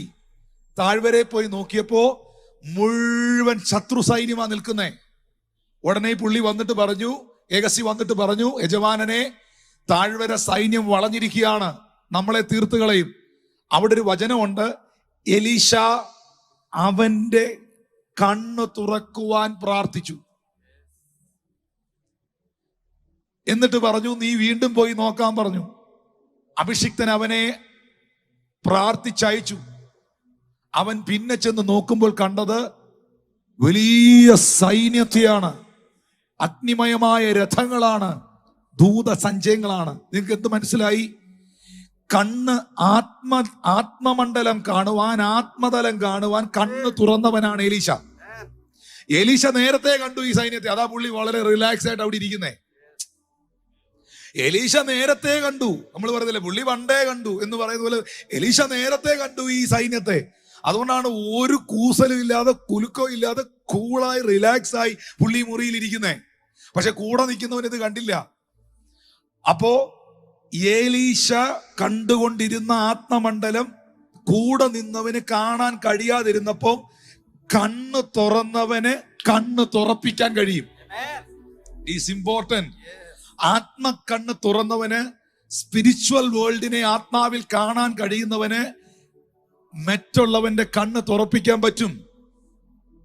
ദൈവ ശബ്ദം കേട്ട ഏലിക്ക് ദൈവ ശബ്ദമാണെന്ന് തിരിച്ചറിഞ്ഞ് സാമുവേലിനെ അതിന്റെ മുൻപിൽ ശുശ്രൂഷയിൽ നിയോഗിക്കാൻ കഴിയും. ഇനി ഒരു ചോദ്യം, ഈ ഒരൊറ്റ എൻകൗണ്ടർ അല്ലേ സാമുവേലിനെ ഇസ്രായേലിന്റെ അഭിഷിക്തനാക്കിയതും പ്രധാനിയാക്കിയതും ദൈവം തെരഞ്ഞെടുത്തതും ദൈവം അപ്പോയിന്റ് ചെയ്തതും ഒക്കെ ഈ മേഖലയിലല്ലേ കാണുന്നേ? എന്റെ ക്വസ്റ്റ്യൻ, അതിനു വേണ്ടി ദൈവം ആരെയാണ് യൂസ് ചെയ്തത്? ഏലി പുരോഹിതനെ. ഒരു ഏലി ഇല്ലാതെ ഒരു സാമുവേൽ ഇല്ല. ഒരു സാമുവേൽ ഇല്ലാതെ ഒരു ഡേവിഡ് ഇല്ല. Thank you Holy Ghost. Thank you Holy Ghost. ഇനി ഈ ദാവീദിന്റെ കൂടെ ഒരു കൂട്ടം ആൾക്കാരെ ദാവീദ് തിരഞ്ഞെടുത്തു. അവരാരായിരുന്നു? First Samuel chapter 22 word 1 and 2. അങ്ങനെ ദാവീദ് അവിടം വിട്ട് അദുലാം ഗുഹയിലേക്ക് ഓടിപ്പോയി. അവന്റെ സഹോദരന്മാരും അവന്റെ പിതൃഭവനമൊക്കെയും അത് കേട്ട് അവന്റെ അടുക്കൽ ചെന്നു. ഞെരുക്കമുള്ളവർ, കടമുള്ളവർ, സന്തുഷ്ടിയില്ലാത്തവർ എന്നീ വകക്കാരൊക്കെയും അവന്റെ അടുക്കൽ വന്നുകൂടി. അവൻ അവർക്ക് തലവനായി തീർന്നു. അവനോടുകൂടി ഏകദേശം 400 പേർ ഉണ്ടായിരുന്നു. മതി. ദാവീദിന്റെ കൂടെ ഈ ഗുഹയ്ക്കകത്ത് ഒന്നാമത്തെ വാക്യത്തിൽ വ്യക്തമാണ്, അതുല്ലാം ഗുഹയിലേക്ക് ദാവീദ് ഓടിപ്പോകുമ്പോൾ അവിടെ സഹോദരന്മാരും പിതൃഭവനമൊക്കെയും അത് കേട്ട് അവന്റെ അടുക്കൽ വരുമ്പോൾ ദാവീദ് 400 പേരെ സെലക്ട് ചെയ്തു, തെരഞ്ഞെടുത്തു. അവരാരായിരുന്നു? അംബാനി ഉണ്ടായിരുന്നു, പിന്നെ പ്രസിഡന്റ് ഉണ്ടായിരുന്നു, പ്രൈം മിനിസ്റ്റർ ഉണ്ടായിരുന്നു. ആണോ? ഇല്ല. മൊത്തം കടമുള്ളവര്, ഞെരുക്കമുള്ളവര്, സന്തുഷ്ടിയില്ലാത്തവര്, തകർന്നവര്, ജീവിതം പ്രതിസന്ധിയിലായവര്. ദാവീദിന് കിട്ടിയത് ഇതൊരു ഭയങ്കര വെളിപ്പാടാണ്. ഒരിക്കൽ കർത്താവിനോട് സംസാരിച്ചൊരു കാര്യമാണ്. ഞാൻ കർത്താവിനോട് ചോദിച്ചു, കർത്താവേ, പ്രശ്നക്കാരും പ്രതിസന്ധിക്കാരും പ്രതികൂലമുള്ളവരും കടമുള്ളവരും മാത്രം എന്താ ചർച്ചയിൽ വരുന്നതെന്ന് ചോദിച്ചു. അല്ലേ? നല്ല സത്യമല്ലേ? നല്ല പ്രായത്തിൽ ആരോഗ്യമുള്ളപ്പം, നല്ല കാശുണ്ടായിരുന്നപ്പം, നല്ല സമ്പത്തുണ്ടായിരുന്നപ്പം അതെല്ലാം കൊണ്ട് ആവശ്യമില്ലാത്തിടത്തെല്ലാം കൊണ്ട് കൊടുത്ത് ഇങ്ങനെ നടന്നിട്ട് എല്ലാം പൂട്ടി കെട്ടി തോത്ര കാഴ്ച പോലും ഇടാൻ കാശില്ലാതെ വരുമ്പോഴാണ് ഇങ്ങനെയുള്ള ചർച്ചയിൽ വരുന്നത്. എന്താ അതിന്റെ കാരണം? അതിനകത്ത് ഭയങ്കര റീസൺ ഉണ്ട് പ്രിയപ്പെട്ടവരെ. ഭയങ്കര റീസൺ അതിന്റെ പുറകിൽ കിടപ്പുണ്ട്. തകർന്നവനെ പണിയാൻ, എല്ലാം ഉള്ളവനെ 10 ലക്ഷം രൂപയുള്ളവന് 1 ലക്ഷം രൂപയുടെ സംഘടിപ്പിക്കാം. പക്ഷെ 1 രൂപ പോലും കയ്യിലില്ലാത്തവനെ, ഞെരുക്കമുള്ളവനെ, തകർന്നവനെ, ജീവിതത്തിന് യാതൊരു വഴിയും ഗതിയില്ലാത്തവനെ ഇനി പൊക്കിയെടുക്കാൻ ഇവിടുത്തെ മതങ്ങൾക്കോ മനുഷ്യർക്കോ വ്യക്തികൾക്കോ കഴിയില്ല. പക്ഷേ അഭിഷേകത്തിന്റെ ശുശ്രൂഷയ്ക്ക് അവനെ പൊക്കിയെടുക്കാൻ കഴിയും. അഭിഷേകത്തിന്റെ ശുശ്രൂഷയ്ക്ക് അവന്റെ ബാരിയറുകളെ തകർക്കാൻ കഴിയും. ദാവീദിന്റെ കൂടെ കൂടിയവർ മുഴുവൻ ഞെരുക്കമുള്ളവര്, കടമുള്ളവര്, സന്തുഷ്ടിയില്ലാത്തവര്, പ്രശ്നക്കാരായിരുന്നു. 400 പേര് ഡേവിഡിന്റെ സ്പിരിച്വൽ കവറിങ്ങിൽ ജോയിൻ ചെയ്തു. ഇനി പിന്നത്തേതിൽ ഈ ഒന്നുമില്ലാത്തവരും തകർന്നവരും കടമുള്ള ഈ 400 പേര് പിന്നത്തേതിൽ ഒരു അഭിഷിക്തന്റെ കൂടെ നിന്നതിനാൽ, ഒരു അനോയിന്റിങ്ങിന്റെ കവറിങ്ങിൽ നിന്നതിനാൽ, പിന്നത്തേതിൽ ദാവീദിന്റെ കൂടെ അസോസിയേറ്റ് ചെയ്തവർ എന്തായി തീർന്നു എന്ന് വായിച്ചു നോക്കിയേ. 1 ദിനവൃത്താന്തം 12-ാം അധ്യായം 1-2 വാക്യങ്ങൾ. ഈ 400 പേർ പിന്നെന്തായി? കീശിന്റെ മകനായ ശൗലിന്റെ നിമിത്തം ദാവീദ് ഒളിച്ചു പാർത്തിരുന്നപ്പോൾ സിക്ലാഗിൽ അവന്റെ അടുക്കൽ വന്നവർ ആവിത്. അവർ വീരന്മാരുടെ കൂട്ടത്തിൽ അവന് യുദ്ധത്തിൽ അവരാരായി തീർന്നു? വീരന്മാർ. അവർ വീരന്മാരായി തീർന്നു. ഈ കടവുള്ളവര്, സന്തുഷ്ടിയില്ലാത്തവര്, ജീവിതം തകർന്നവര്, പ്രതിസന്ധിയിലായവര്, ഒരു അഭിഷിക്തന്റെ കൂടെ അസോസിയേറ്റ് ചെയ്തതിനാൽ, ഒരു അനോയിന്റിങ് കവറിങ്ങിൽ നിന്നതിനാൽ അവർ വീരന്മാരുടെ കൂട്ടത്തിൽ യുദ്ധത്തിൽ തുണ ചെയ്തു. അവരുടെ മറ്റൊരു പ്രത്യേകതയും കൂടെ വായിച്ചോ, ഇമ്പാർട്ടേഷനാ, വായിച്ചോ. അവർ വില്ലാളികളും വലങ്കൈ കൊണ്ടും ഇടങ്കൈ കൊണ്ടും കല്ലെറിയുവാനും, വലങ്കൈ കൊണ്ടും ഇടങ്കൈ കൊണ്ടും എറിയുന്നവരായി. ഈ എറിയുടെ അഭിഷേകം ആർക്കാ? ദാവീദിനാ. ദാവീദിന്റെ പ്രത്യേകത എന്താ? ദാവീദല്ലേ കവണയിൽ കല്ലെടുത്ത് വെച്ച് കറക്കി ഗോലിയാത്തിനെ എറിഞ്ഞ് താഴെയിട്ടെ. അപ്പോ ദാവീദിന്റെ കൂടെ നിന്നവരും എന്തായി മാറി? ദാവീദ് ഒറ്റ കൈ കൊണ്ടേ എറിയോളായിരുന്നു. ദാവീദിന്റെ കൂടെ നിന്ന ഒന്നും അറിയാൻ വയ്യാതെ വന്ന് കയറിയ തകർന്ന് തരിപ്പണമായി തൂങ്ങിച്ചാവാനിരുന്ന, ആത്മഹത്യ ചെയ്യാനിരുന്ന, വഴി തെറ്റി വഴിമുട്ടിയ ഈ കൂട്ടം ഇടം കൈ കൊണ്ടും വലം കൈ കൊണ്ടും എറിയുന്ന വീരന്മാരായി. ഇതാ ഞാൻ പറഞ്ഞത്, നീ ആരുടെ കൂടെയാണോ അസോസിയേറ്റ് ചെയ്യുന്നത്, ഏത് സ്പിരിച്വൽ കവറിങ്ങിലാണോ നീ നിൽക്കുന്നത്, ആരുമായിട്ടാണോ നിന്റെ ജീവിതത്തെ ദൈവം കണക്ട് ചെയ്ത് നിർത്തിയിരിക്കുന്നത്, ഉറപ്പായും നീ അതായി തീരും. ഹല്ലേലൂയ. ഇല്ലെങ്കിൽ ഈ പുസ്തകം വായിക്കുകയും ചെയ്യരുത്.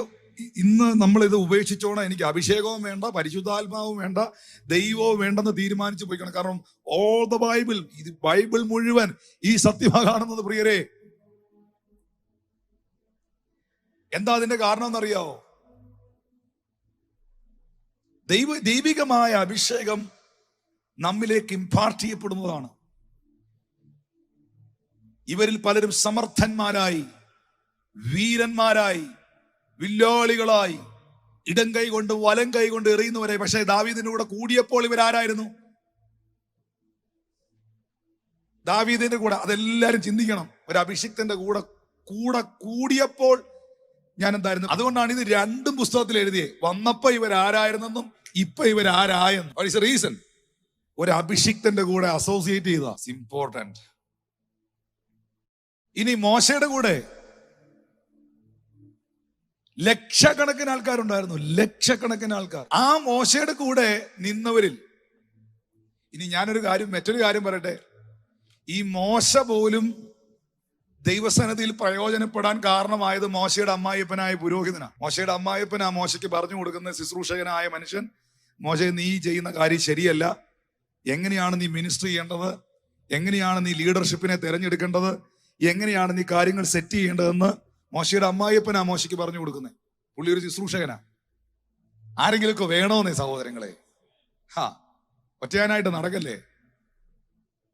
സ്തോത്രം, സ്തോത്രം, സ്തോത്രം. ആരെങ്കിലും ആയി പോകരുത്.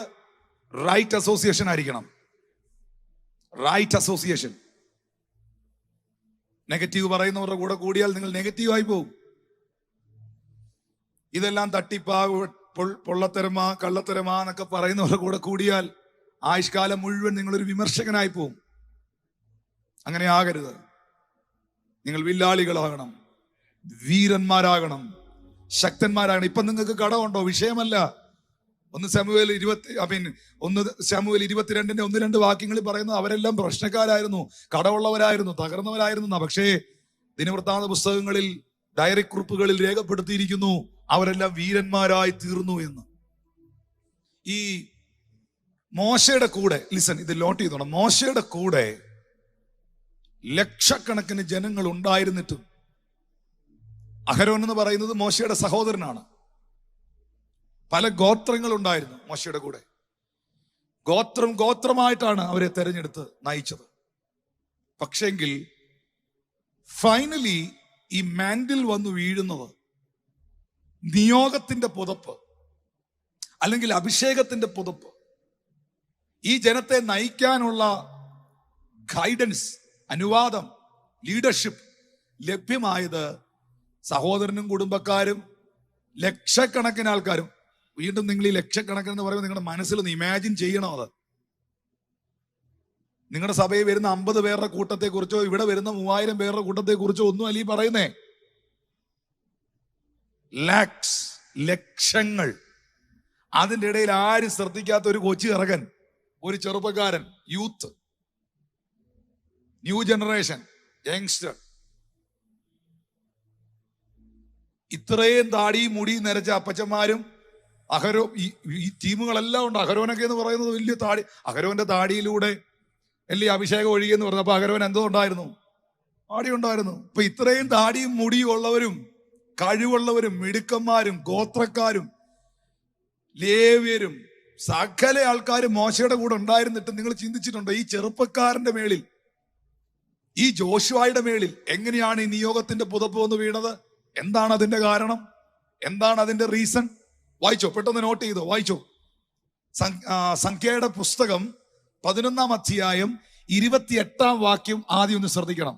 എന്തായിരുന്നു ഇത്രയും ലക്ഷക്കണക്കിന് ആൾക്കാര് മോശയുടെ കൂടെ ഉണ്ടായിരുന്നിട്ടും ജോഷുവയുടെ മേളിൽ ഈ അഭിഷേകത്തിന്റെ മാൻഡിൽ വന്ന് വീഴാനും മോശ ജോഷുവയെ തെരഞ്ഞെടുക്കാനുള്ള കാരണം എന്നാന്ന്, ദൈവം അവനെ തെരഞ്ഞെടുക്കാനുള്ള കാരണം എന്നാന്ന് ശ്രദ്ധിച്ചോണം. ഒന്നാമതായി നൂന്റെ മകനായി, വിട്ടുപോകരുത്, ബാല്യം മുതൽ, കൊച്ചുപ്രായം മുതൽ മോശയുടെ ശുശ്രൂഷക്കാരനായിരുന്ന ജോഷുവ. ആരുടെ ശുശ്രൂഷക്കാരനായിരുന്ന ജോഷുവ? മോശയുടെ. ഓരോ പദങ്ങളും വിട്ടുപോലെ.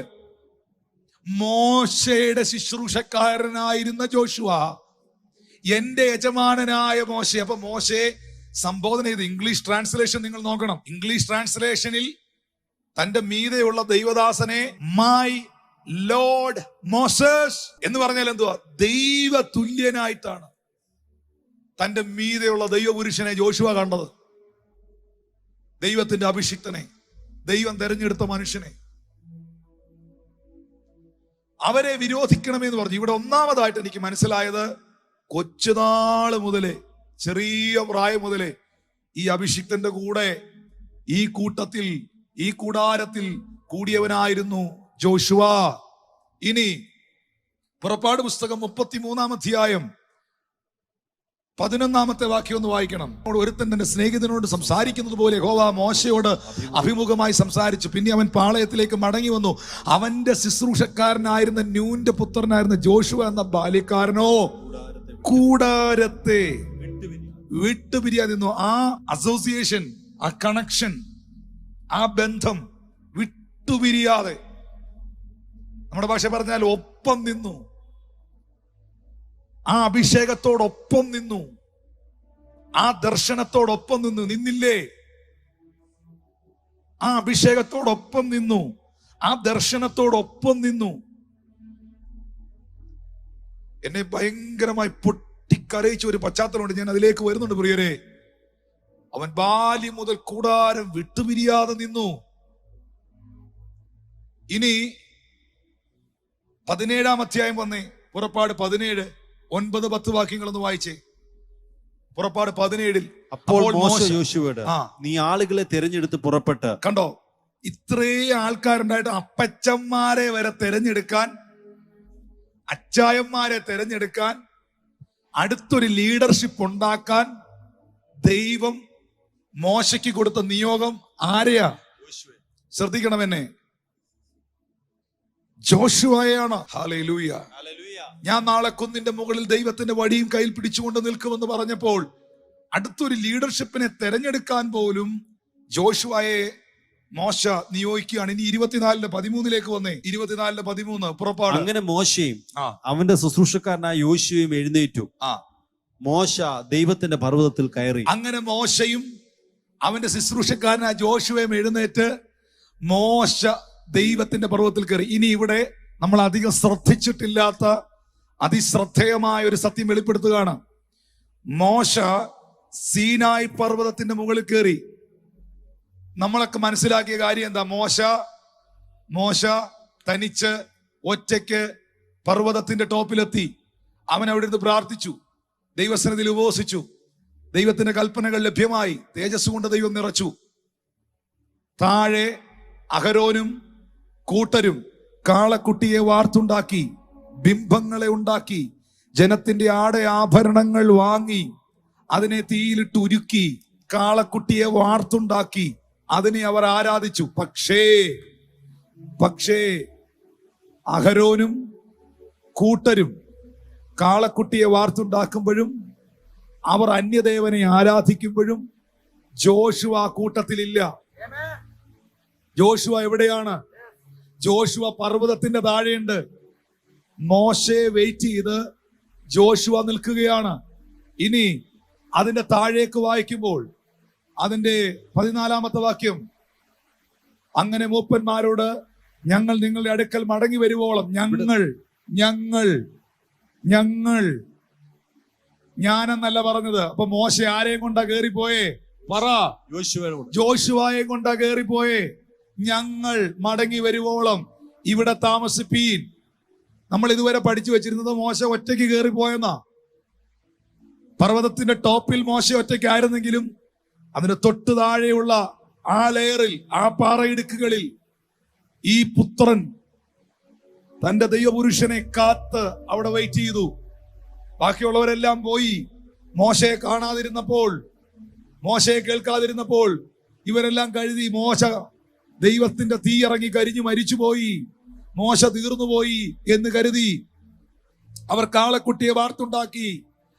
ദൈവശബ്ദം കേൾക്കാതിരുന്നപ്പോൾ അവർ അന്യദേവനോട് പ്രാർത്ഥിക്കാൻ തുടങ്ങി. പക്ഷെ എഴുതി വെച്ചോണം, ആ കൂട്ടത്തിൽ ആരില്ല? ജോഷുവ ഇല്ല. ചുമ്മാതല്ല അഭിഷേകം അവന്റെ മേളിൽ വീണത്, വെറുതെ അല്ല.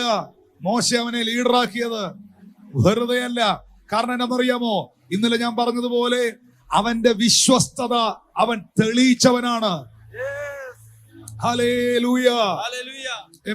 32-ാം അധ്യായം 15 മുതൽ വായിക്കാം.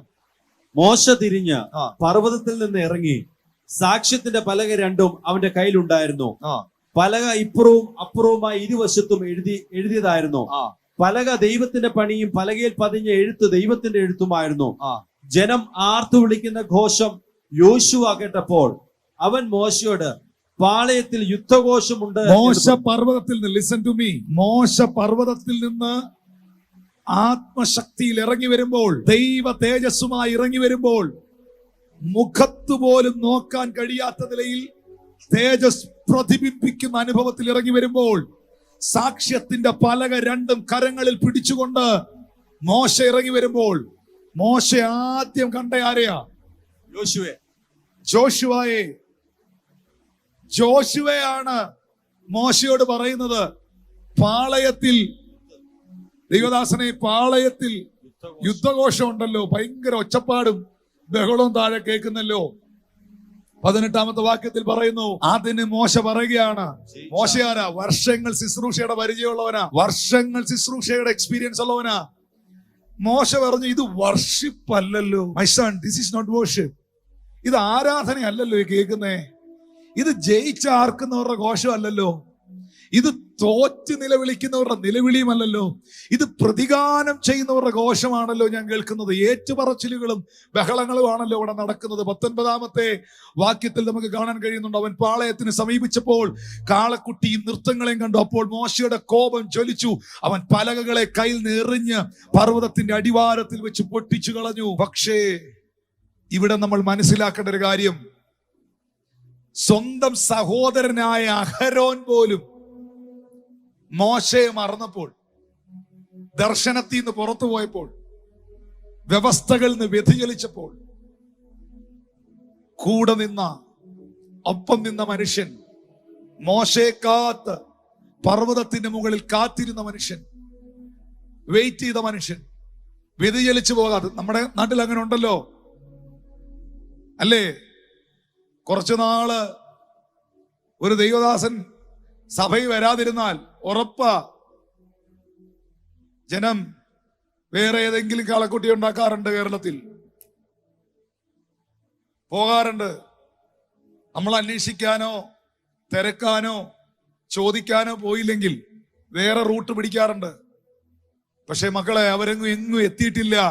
എത്തിയെന്ന് അവർക്ക് തോന്നിയാലും എത്തില്ല. ഒന്നെങ്കിൽ അവര് ശരിയാണ്, ബൈബിള് തെറ്റാണ്, അല്ലെങ്കിൽ ബൈബിള് ശരിയാണ്, അവര് ചെയ്തത് തെറ്റാണ്.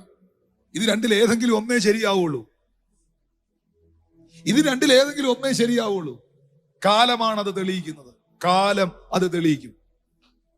കാലം അത് തെളിയിക്കും. ഞാനൊരു വലിയ പ്രതിസന്ധിയിൽ അകപ്പെട്ട് മറ്റൊരു സ്ഥലത്ത് നിന്ന് ഇവിടേക്ക് മാറി വരേണ്ട സാഹചര്യം വന്നു. അത് നമ്മുടെ വസ്തു അല്ലാത്തത് കൊണ്ട്, ചർച്ചിന്റെ പ്രോപ്പർട്ടി അല്ലാത്തത് കൊണ്ട് അവിടുന്ന് മാറേണ്ടി വന്നു. ഒന്നുമില്ലാത്തവനായി ഞാൻ ഇവിടേക്ക് വരുമ്പോൾ ക്രിസ്തുവിൽ വളരെ പ്രസിദ്ധനായ ഒരു അഭിഷിക്തൻ എന്റെ പ്രയാസം അറിഞ്ഞ് എന്റെ വീട്ടിൽ വന്നു. ഞാൻ കടന്നു പോകുന്ന വേദന അറിഞ്ഞ് എന്റെ വീട്ടിൽ വന്നു. വീട്ടിൽ വന്നിട്ട് അദ്ദേഹം ഒത്തിരി കാര്യങ്ങളൊന്നും പറഞ്ഞില്ല. 23 വയസ്സുകാരൻ 24 വയസ്സുകാരനായ എന്റെ തോളത്ത് തട്ടി എന്നെ ചേർത്ത് പിടിച്ചിട്ട് ആ ദൈവപുരുഷൻ എന്റെ കാതിൽ പറഞ്ഞു, മോനെ, നീ ദൈവത്തിന്റെ അഭിഷിക്തനാണെന്ന് നിന്റെ പട്ടണത്തിൽ തന്നെ കാലം തെളിയിക്കും. കാലം അത് തെളിയിച്ചു. സംഖ്യയുടെ പുസ്തകം 27 വരിക. ഞാൻ ഫൈനലി ഇതിലേക്ക് വരട്ടെ, എന്റെ പ്രധാന ഭാഗത്തിലേക്ക് വരട്ടെ. സംഖ്യ 27 18 മുതൽ 23 വരെ. യഹോവ മോശയോട് കൽപ്പിച്ചത്, എന്റെ ആത്മാവുള്ള പുരുഷനായി നൂന്റെ മകനായ യോശുവയെ Same spirit, same vision, same anointing. How? ഇതെങ്ങനെ സംഭവിച്ചു? മറ്റൊരു മോശയായി ജോഷുവ മാറി. ബാല്യപ്രായം മുതൽ കൂടാരം വിട്ടുപിരിയാതെ നിന്നവൻ. ഒരു കൂട്ടം ആൾക്കാർ വിമർശിച്ചപ്പോഴും വിട്ടുപോയപ്പോഴും പരിഹസിച്ചപ്പോഴും കളഞ്ഞിട്ട് പോയപ്പോഴും തീർന്നെന്ന് പറഞ്ഞപ്പോഴും ഒപ്പം നിന്നവൻ. അവനെ കുറിച്ച് പിന്നീട് പറയുകയാണ്, ജോഷുവ എന്റെ ആത്മാവുള്ള മനുഷ്യനായി. ദൈവം മോശ, നിങ്ങൾക്കൊരു സത്യം അറിയാം, ഇതൊരു ഭയങ്കര ബ്ലെസ്സിംഗ് കൂടാ. മോശ എന്ന് പറയുന്ന മനുഷ്യൻ ഏതെല്ലാം റൂട്ടിലൂടെ പോയി എന്തെല്ലാം പ്രശ്നം അനുഭവിച്ച്, പ്രതിസന്ധി അനുഭവിച്ച്, കഷ്ടത അനുഭവിച്ച്, പ്രാർത്ഥിച്ച്, ഉപവസിച്ച് ദൈവസന്നിധിയിൽ നിന്നിട്ടാണെന്നറിയാവോ ഇത്ര വലിയ ശക്തമേറിയ അഭിഷേകത്തിന്റെ ഉടമയായത്. പക്ഷെ മോശ അനുഭവിച്ച ഒരു കഷ്ടതയും ഒരു പ്രശ്നവും ഒരു പ്രതിസന്ധിയും ഒരു വെല്ലുവിളിയും ജോഷുവ അനുഭവിച്ചിട്ടില്ല. കൂടെ നിന്നു, ഒപ്പം നിന്നു, ചേർന്ന് നിന്നു, ചങ്കിനോട് ചേർത്ത് പിടിച്ചു എന്നുള്ള ഒറ്റ റീസൺ കൊണ്ട് സിമ്പിളായിട്ട് ഇത് ഇമ്പാർട്ട് ചെയ്തു. മോശയ്ക്ക് പറയാം, എന്റെ ആത്മാവുള്ള പുരുഷനായ നൂന്റെ മകനായ ജോഷുവ എന്ന്. പക്ഷെ ജോഷുവ, നിന്റെ മീതെയുള്ള ദൈവപുരുഷനായ മോശ എത്ര ഉപവാസം, എത്ര പ്രാർത്ഥന, എത്ര കഷ്ടത, എത്ര വെല്ലുവിളി, എത്ര ഭറവോന്യ പോരാട്ടങ്ങൾ, ഇതിനെല്ലാം അതിജീവിച്ചാണ് ഈ അഭിഷേകത്തെ പ്രാപിക്കുന്നതിനേക്കാൾ ഭയങ്കര ഇമ്പോർട്ടന്റ് പ്രിയരെ അതിനെ നിലനിർത്തുന്നത്. കൂടെ നിൽക്കുന്നവർക്ക് അതിന് വാല്യൂ ഇല്ലെങ്കിലും നീ പ്രാപിച്ച അഭിഷേകത്തെക്കാൾ വലുതാണ് നീ അതിനെ പവിത്രമായി സൂക്ഷിക്കുന്നത്.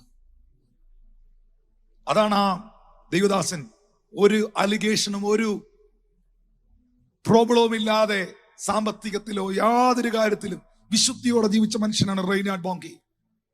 ബില്ലി ഗ്രഹാം ഒക്കെ അദ്ദേഹത്തിന്റെ പുസ്തകത്തിൽ എഴുതിയിട്ടുണ്ട്, താനൊരു ലിഫ്റ്റിൽ കയറുമ്പം, താനൊരു ഹോട്ടലിൽ വന്ന് ലിഫ്റ്റിൽ കയറുന്ന സമയത്ത് ആ ലിഫ്റ്റിൽ തന്റെ കൂടെ മറ്റൊരു സ്ത്രീയോ തനിക്ക് സ്ട്രേഞ്ചർ ആയിട്ടുള്ള ആരെങ്കിലും ഉണ്ടെങ്കിൽ പുള്ളി ലിഫ്റ്റിൽ നിന്ന് ഇറങ്ങുമായിരുന്നു. കാര്യം എന്താണെന്നറിയാവോ?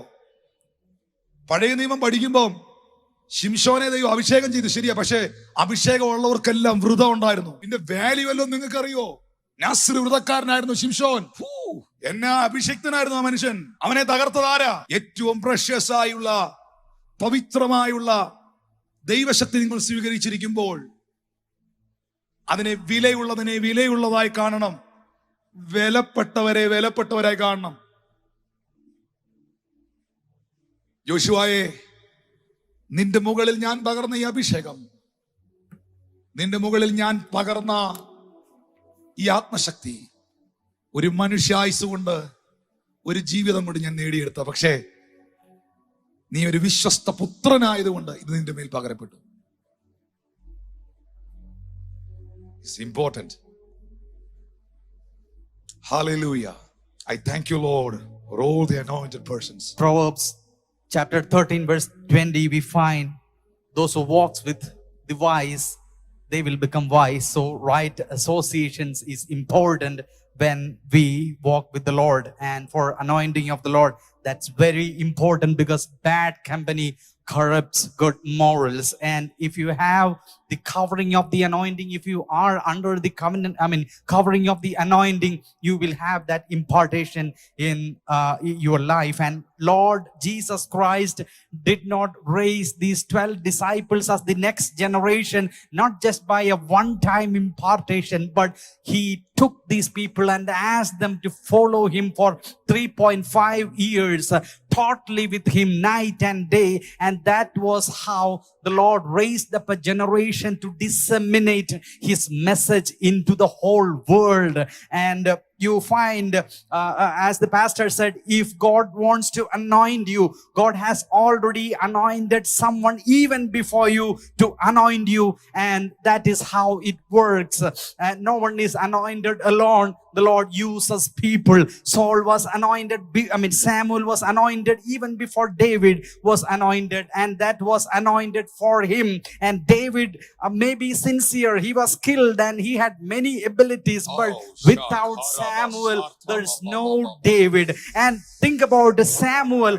Eli was instrumental in 1 Samuel 3:9. Eli mentored Samuel to hear God's word, and that was how Samuel became a true prophet of God, attested by everyone. The mentoring of Eli was there, that was instrumental. And Elisha prayed to open the eyes of his assistant and to open that realm of spiritual realm of vision that was needed from that man of God. And 1 Samuel 22 following, where David was in a cave and 400 men came to him, those who were in distress, debt, and who were discontented, all broken people. And these broken people were radically transformed by the anointing impartation of this man of God, David. And 1 Chronicles 12:1, we find these broken people became mighty men because they got the impartation from this anointed man of God, David. And they were hurling stones. They were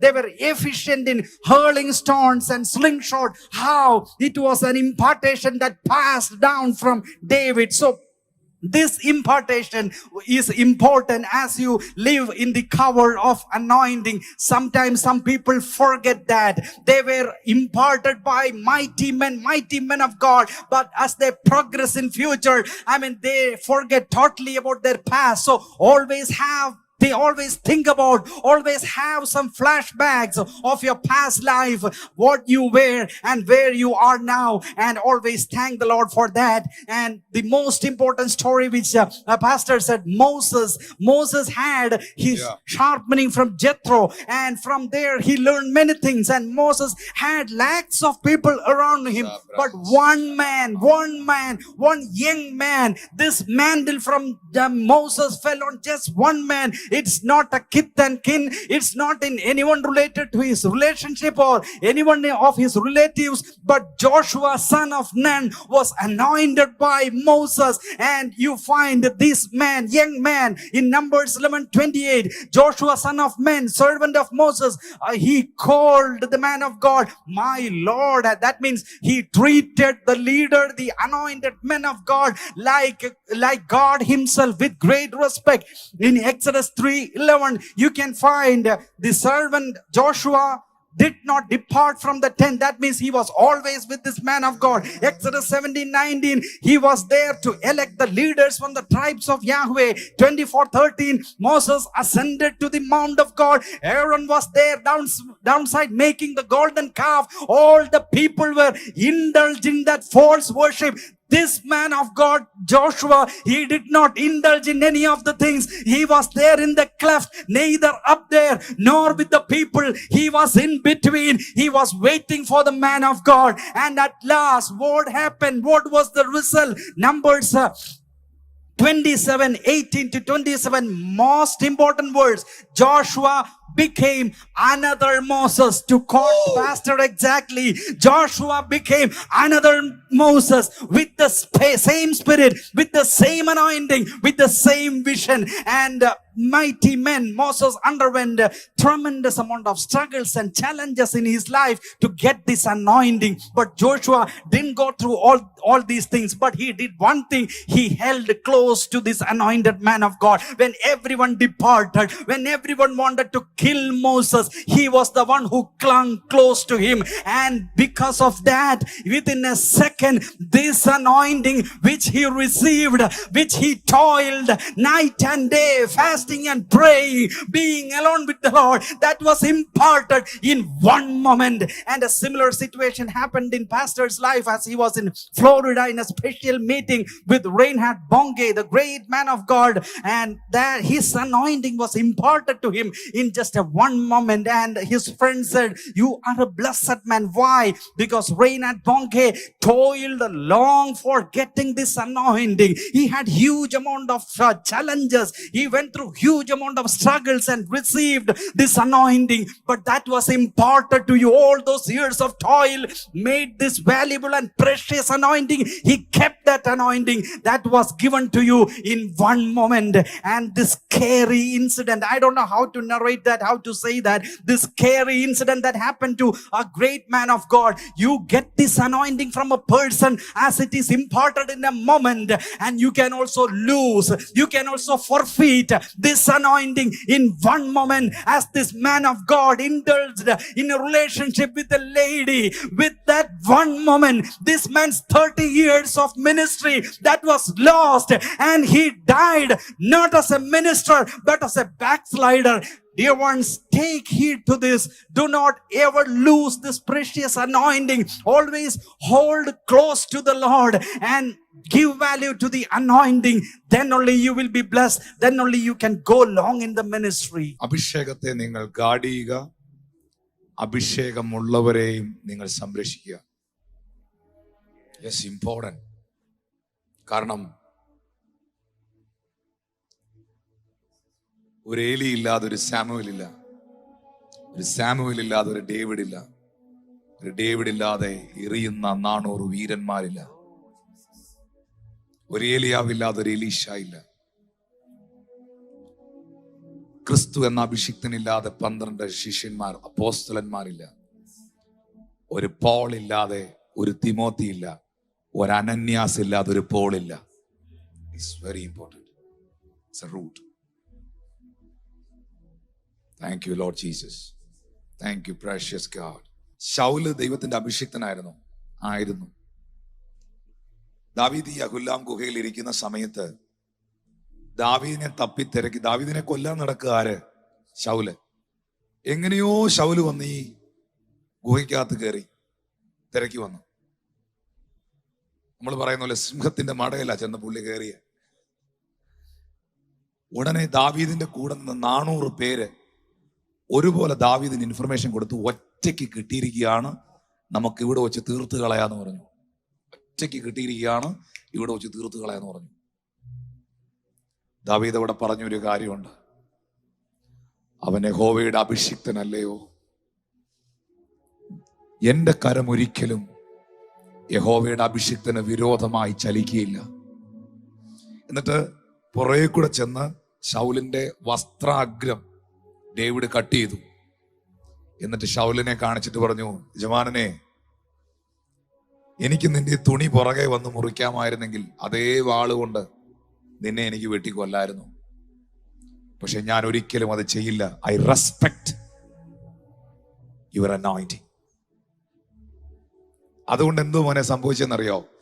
അഭിഷേകത്തെ respect ചെയ്ത ദാവീദിന്റെ ഗോത്രത്തിൽ നിന്നാണ് അഭിഷിക്തന്മാരുടെ തലമുറ പുറത്തു വന്നത്. അഭിഷേകത്തെ respect ചെയ്ത ദാവീദ് ഗോത്രത്തിലാണ് anointed one യേശു ജനിച്ചത്. പിന്നെ അഭിഷേകത്തിന്റെ തലമുറകൾ മുഴുവൻ പുറത്തു വരുന്നത്. ദൈവത്തിന്റെ അഭിഷേകത്തെയും ദൈവത്തിന്റെ അഭിഷിക്തന്മാരെയും പരിഹസിക്കുന്നവന്റെ വീട്ടിൽ, കുടുംബത്തിൽ ഒരഭിഷിക്ത സന്തതികളും ഉണ്ടാകത്തില്ല. എന്നാൽ ദൈവത്തിന്റെ അഭിഷിക്തനെയും ദൈവത്തിന്റെ അഭിഷേകത്തിന്റെ ശുശ്രൂഷയും ഓണർ ചെയ്യുന്ന വ്യക്തികളിൽ, അവരുടെ കുടുംബങ്ങളിൽ അഭിഷിക്ത തലമുറകൾ ഉണ്ടാകും. ഇമ്പോർട്ടന്റ്. നമ്പർ 2, നമുക്കറിയാം, നമ്മളെല്ലാവരും കേൾക്കാൻ വളരെ ഇഷ്ടമുള്ള, വളരെ എക്സൈറ്റഡ് ആയിരിക്കുന്ന ഒരു മേഖലയാണ് എലിയാവും എലീശായും തമ്മിലുള്ള ആ കണക്ഷൻ. ജ്ഞാനിയുടെ കൂടെ നടക്കുക, എന്നാൽ ജ്ഞാനി റൈറ്റ് അസോസിയേഷൻ എന്ന വിഷയം. 2 രാജാക്കന്മാരുടെ പുസ്തകം 2-ാം അധ്യായം 9-ാം വാക്യം. 2 Kings chapter 2:9. അവർ അക്കരയ്ക്ക് കടന്ന ശേഷം ഏലിയാവ് എലീശയോട്, ആ. ഞാൻ നിങ്കിൽ നിന്ന് എടുത്തുകൊള്ളപ്പെടും ഞാൻ മുമ്പേ നിന്നിൽ നിന്ന് എടുത്തു കൊള്ളപ്പെടും മുമ്പേ ഞാൻ നിനക്ക് എന്ത് ചെയ്തു തരണം, ആ. ചോദിച്ചു കൊള്ളുക എന്ന് പറഞ്ഞു. Yep. അതിന് എലീശ, നിന്റെ ആത്മാവിൽ ഇരട്ടി പങ്ക് എന്റെ മേൽ വരുമാറാകട്ടെ എന്ന് പറഞ്ഞു. എലീശ എന്താ പറഞ്ഞു? എലീശ said, please let a double portion of your spirit be upon me. നിന്റെ ആത്മാവിലുള്ള അഭിഷേകത്തിന്റെ ഇരട്ടി പങ്ക് എന്റെ മേൽ വരുമാറാകട്ടെ എന്ന് പറഞ്ഞു. ഡബിൾ പോർഷൻ, ആത്മാവിന്റെ ഇരട്ടി പങ്ക്. എന്നാൽ ദൈവം എലീശായെ അഭിഷേകം ചെയ്യുവാനും ദൈവം പിന്നത്തേതിൽ എലീശായെ ഉപയോഗിക്കാനുമുള്ളതിനൊരു കാരണമുണ്ട്. ആ റൂട്ട് നിങ്ങളൊന്ന് കാണണം.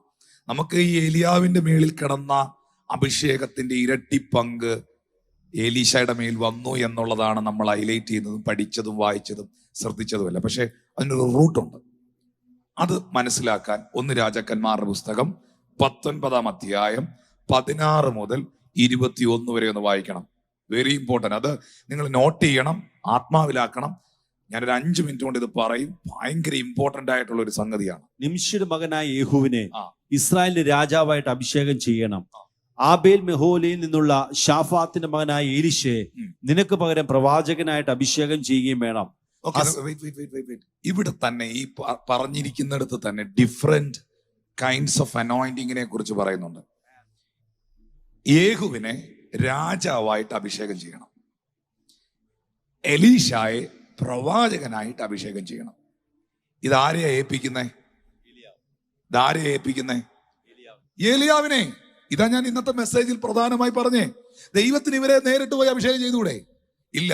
ദൈവം നിന്നെ അധികാരപ്പെടുത്തുവാൻ നിനക്ക് മുൻപേ വേറൊരാളിനെ അധികാരപ്പെടുത്തിയിട്ടുണ്ട്. Hallelujah, hallelujah, hallelujah. 3 നിലകളിലുള്ള അഭിഷേകം എനിക്ക് ഓൾഡ് ടെസ്റ്റ്മെന്റിൽ കാണാൻ പറ്റുന്നുണ്ട്. 3 kinds of anointing in the Old Testament. Number 1, priesthood anointing, പൗരോഹിത്യ അഭിഷേകം. Number 2, kingly anointing, രാജകീയ അഭിഷേകം. Number 3, prophetical anointing, പ്രവാചകനായിട്ടുള്ള അഭിഷേകം. ഇതിൽ പൗരോഹിത്യ അഭിഷേകം. എന്താ പുരോഹിതൻ എന്ന് പറഞ്ഞാൽ? പുരോഹിതൻ എന്ന് പറഞ്ഞാൽ എന്തുവാ? പുരം സ്വർഗം, ഹിതം ഇഷ്ടം. പുരോഹിതൻ എന്ന് പറഞ്ഞാൽ എന്നാ? സ്വർഗത്തിലെ ഇഷ്ടം ചെയ്യുന്നവൻ. Praise God. അവിടെ പോയി വരച്ചേച്ച് വന്ന അല്ലാതെ ഇതുവെല്ലാം മനസ്സിലാക്കിയായിരുന്നു. പുരോഹിതൻ എന്ന് പറഞ്ഞാൽ പുരം സ്വർഗം, ഹിതം ഇഷ്ടം. പുരോഹിതൻ സ്വർഗത്തിലെ ഇഷ്ടം ചെയ്യുന്നവൻ. അപ്പൊ പുരോഹിതന്മാരെ അഭിഷേകം ചെയ്യുന്നു, പുരോഹിതനായിട്ടുള്ള അനോയിന്റിങ്. ആ അഭിഷേകത്തിന്റെ പ്രത്യേകത എന്താണ്? പ്രീസ്റ്റ്ഹുഡ് അനോയിന്റിങ്ങിന്റെ പ്രത്യേകത എന്താണ്? ദൈവഹിതം ചെയ്യുവാൻ, ദൈവ ഇഷ്ടം നിവർത്തിക്കുവാൻ, ദൈവഹിതം ഈ ഭൂമിയിൽ നടപ്പിലാക്കുവാൻ, സ്വർഗീയ ശുശ്രൂഷകനായി നിൽക്കുവാൻ. 2, രാജകീയ അഭിഷേകം. അതിനകത്ത് ഒത്തിരി ഏരിയാസ് ഉണ്ട്. ഇങ്ങനെ കണക്ട് ചെയ്ത് പഠിപ്പിക്കണം. പക്ഷെ പെട്ടെന്നൊരു ഔട്ട്ലൈൻ മാത്രം പറഞ്ഞു വിടുകയാണ്. രാജകീയ അഭിഷേകം. അതിൽ തന്നെ സംഭവം കിടപ്പുണ്ട്. രാജാവാരാണ്? അധികാരി. ഈ രാജകീയ അഭിഷേകം ഭയങ്കരമാണ്. അതിനൊരു ഉയർന്ന തലം തന്നെയുണ്ട്. അവരുടെ പ്രത്യേകത, അവരൊന്നും സ്ട്രഗിൾ ചെയ്യില്ല. എല്ലാ ഡോറും അവരുടെ മുമ്പിൽ ഓപ്പൺ ആയിരിക്കും. ആരുടെ മുമ്പിൽ ഒരു വളയില്ല.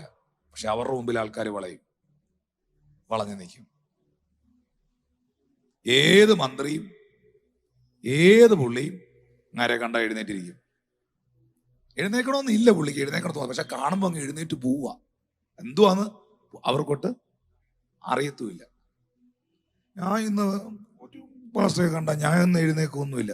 വണ്ടിയിലോട്ട് വന്നിറങ്ങി തലവട്ടം കാണുമ്പോഴേ അറിയാതെന്ന് എഴുന്നേറ്റ്. അതെന്തുവാന്ന് അറിയത്തില്ല.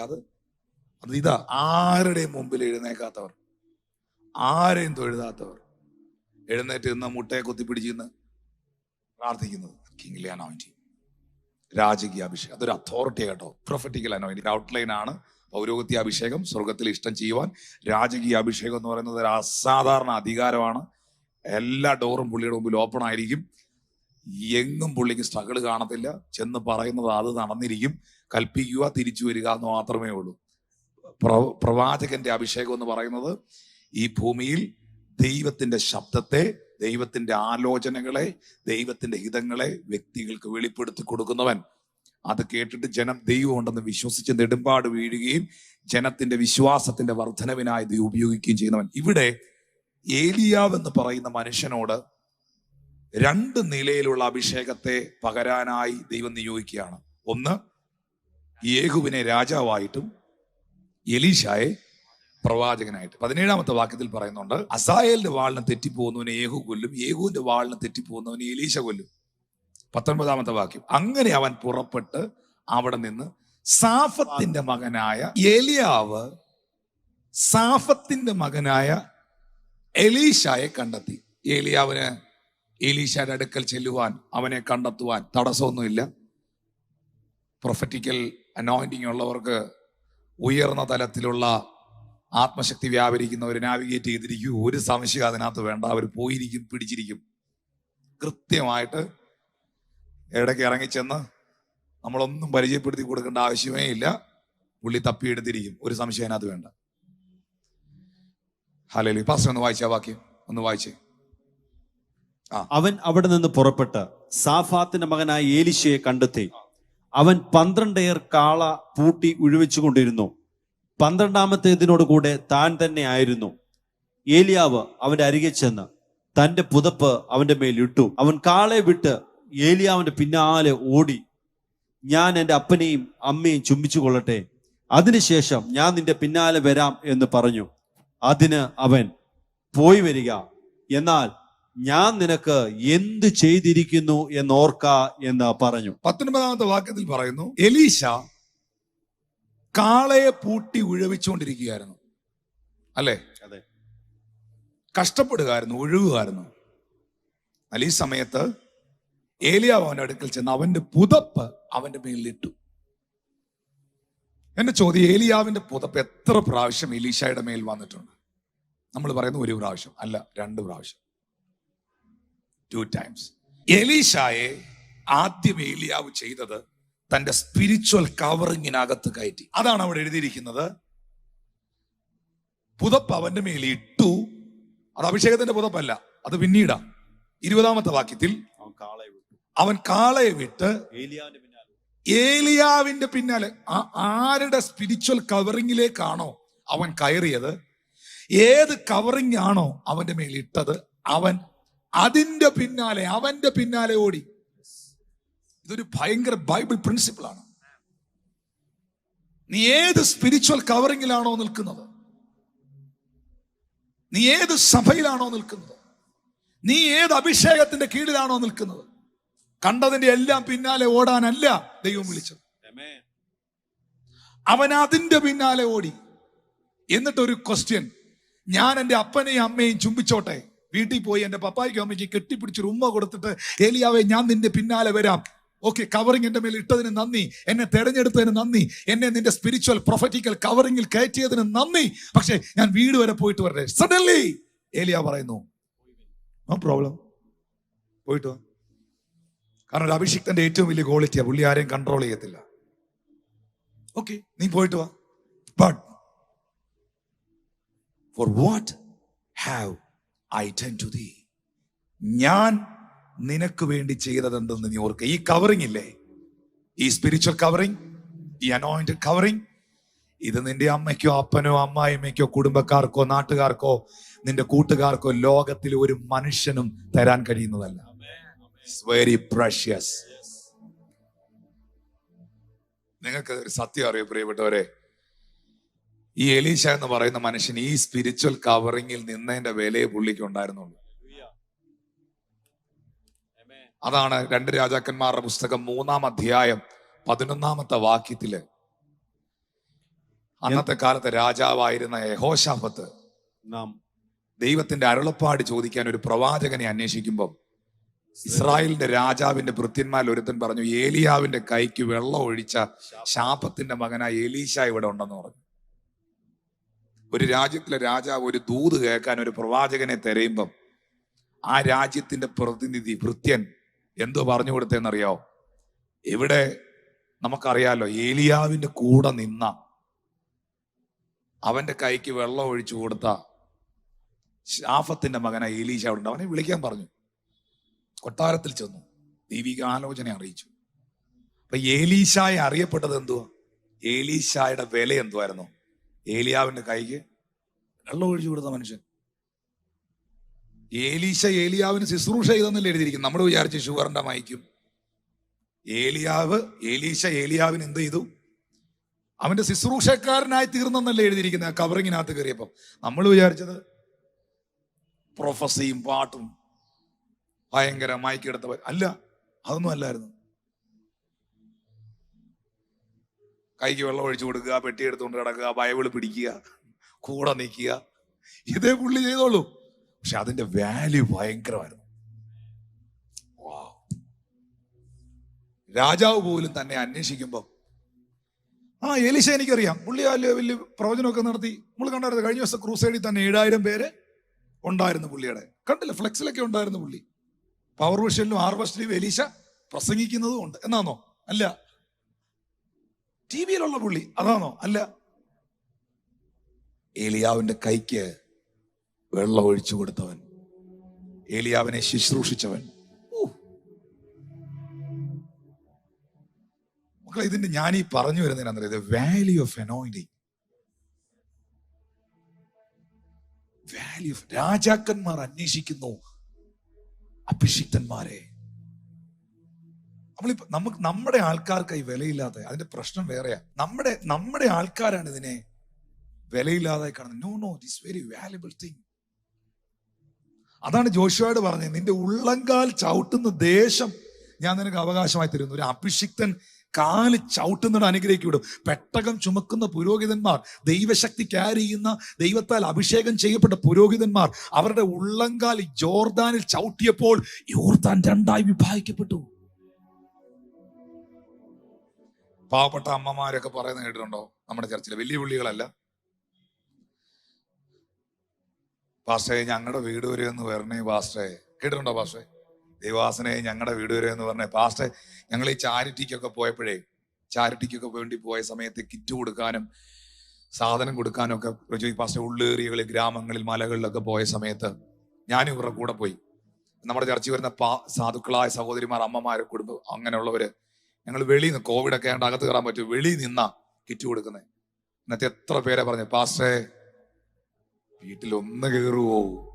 അയ്യോ അമ്മ കയറിക്കൂടാ, കോവിഡ് സമയമായിട്ട് കയറിക്കൂടാ, ഞങ്ങൾക്ക് ഇനി അടുത്തടുത്ത് പോകാനുണ്ട്. ജിജി പാസ് പറഞ്ഞു, ജിജി പാസ് ആ ഫ്രണ്ടിൽ കയറുന്നു. ഇല്ല, വരാൻ പറ്റുകയില്ല, കയറാൻ പറ്റുകയില്ല, പറ്റത്തില്ല, അത് സാധ്യമല്ല, അടുത്തടുത്ത് പോകാനുണ്ട്. അതുമല്ല കോവിഡ് സമയമായിട്ട് പാസ്റ്ററിന് കയറാൻ ബുദ്ധിമുട്ടുണ്ട്. ഇല്ല, അഭിഷിക്തൻ ഇവിടെ വരെ വന്നല്ലേ, ആ കാല് ഞങ്ങളുടെ വീട്ടിലൊന്ന് ചവിട്ടിയിട്ട് പോകണം.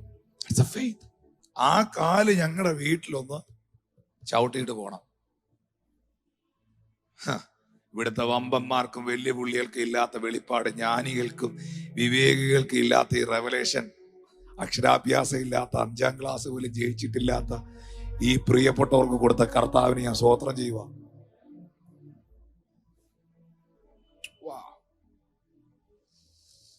ലിസൺ, ഇമ്പോർട്ടന്റ് മെസ്സേജ് കേട്ടോ. ഞാൻ നിനക്ക് വേണ്ടി എന്ത് ചെയ്തിരിക്കുന്നുവെന്ന് നീ ഓർക്കുക എന്ന് പറഞ്ഞു. 21-ാം വാക്യം. അങ്ങനെ അവൻ അവിടുന്ന് ചെന്ന്, ഇതൊരു അടുത്തൊരു സന്ദേശം കേട്ടോ. ഒരേ കാളെ പിടിച്ച അറുത്ത് കാളയുടെ മരക്കോപ്പ് കൊണ്ട് മാംസം പാചകം ചെയ്ത് ജനത്തിന് കൊടുത്തു. അവർ തിന്നു. പിന്നെ അവൻ എഴുന്നേറ്റ് ഏലിയാവിന്റെ പിന്നാലെ ചെന്ന് അവന് ശുശ്രൂഷകനായി തീർന്നു. ഈ സത്യം കണ്ടോ? ഇനി തിരിഞ്ഞു നോക്കാനൊന്നുമില്ല.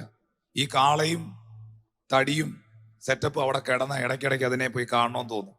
മിസ്രൈം ശരിക്കും എന്ത് ചെയ്തിട്ടില്ല? വിട്ടിട്ടില്ല. അതുകൊണ്ട് ഇതൊരു ഭയങ്കര വെളിപ്പാടാ. ഇനി തിരിഞ്ഞു നോക്കാനൊന്നുമില്ല, ഇനി പുറകോട്ട് നോക്കാനൊന്നുമില്ല. ഞാനൊരു സ്പിരിച്വൽ കവറിങ്ങിൽ കയറിയിരിക്കുന്നു. ദൈവം എന്നെ നിയോഗിച്ചിരിക്കുന്നു. അതുകൊണ്ട് ഇനി പഴയ കാളയും പഴയ കലപ്പയും ഒന്നും നോക്കല, അതിനെ ഡിസ്ട്രോയ് ചെയ്ത് കളഞ്ഞു. ഇനി തലങ്ങും വിലങ്ങും നോക്കാനില്ലാതെ യാത്ര ചെയ്യാൻ തീരുമാനിച്ചു. ദൈവവിളിയിലേക്ക്, നിയോഗത്തിലേക്ക് മുന്നോട്ട് പോകാൻ തീരുമാനിച്ചു. ഇവിടെ ഇനി ഒരു രസകരമായ ഒരു സന്ദേശമുണ്ട്. പെട്ടെന്ന് വായിക്കാമെങ്കിൽ പറയാം. ഏലിയാവ് ഏലീശായുമായിട്ടുള്ള 1, 2, 3, 4 4 കോൺവെർസേഷൻസ്, 4 മേഖലകൾ, 4 കണക്ഷൻസ്. നമ്പർ 1, ഗിൽഗാലിൽ വെച്ച്, ഒന്നാമതായി ഗിൽഗാലിൽ വെച്ചിട്ട് 2 രാജാക്കന്മാരുടെ പുസ്തകം 2-ാം അധ്യായം 1 മുതലുള്ള വാക്യം വായിച്ച്. യഹോവ ഏലിയാവിനെ ചുഴലിക്കാറ്റ് സ്വർഗത്തിലേക്ക് എടുത്തുകൊള്ളുവാൻ ഭാവിച്ചിരിക്കുമ്പോൾ ഏലിയാവ് എലീശയോട് കൂടെ ഗിൽഗാലിൽ നിന്ന് പുറപ്പെട്ടു. 1 ഗിൽഗാലിൽ വെച്ച് പുറപ്പെടുമ്പോൾ എന്തോ പറഞ്ഞു വായിച്ചേ. ഏലിയാവ് എലീശയോട്, നീ ഇവിടെ താമസിച്ചു കൊള്ളുക, യഹോവ എന്നെ ബഥേലിലേക്ക് അയച്ചിരിക്കുന്നു എന്ന് പറഞ്ഞു.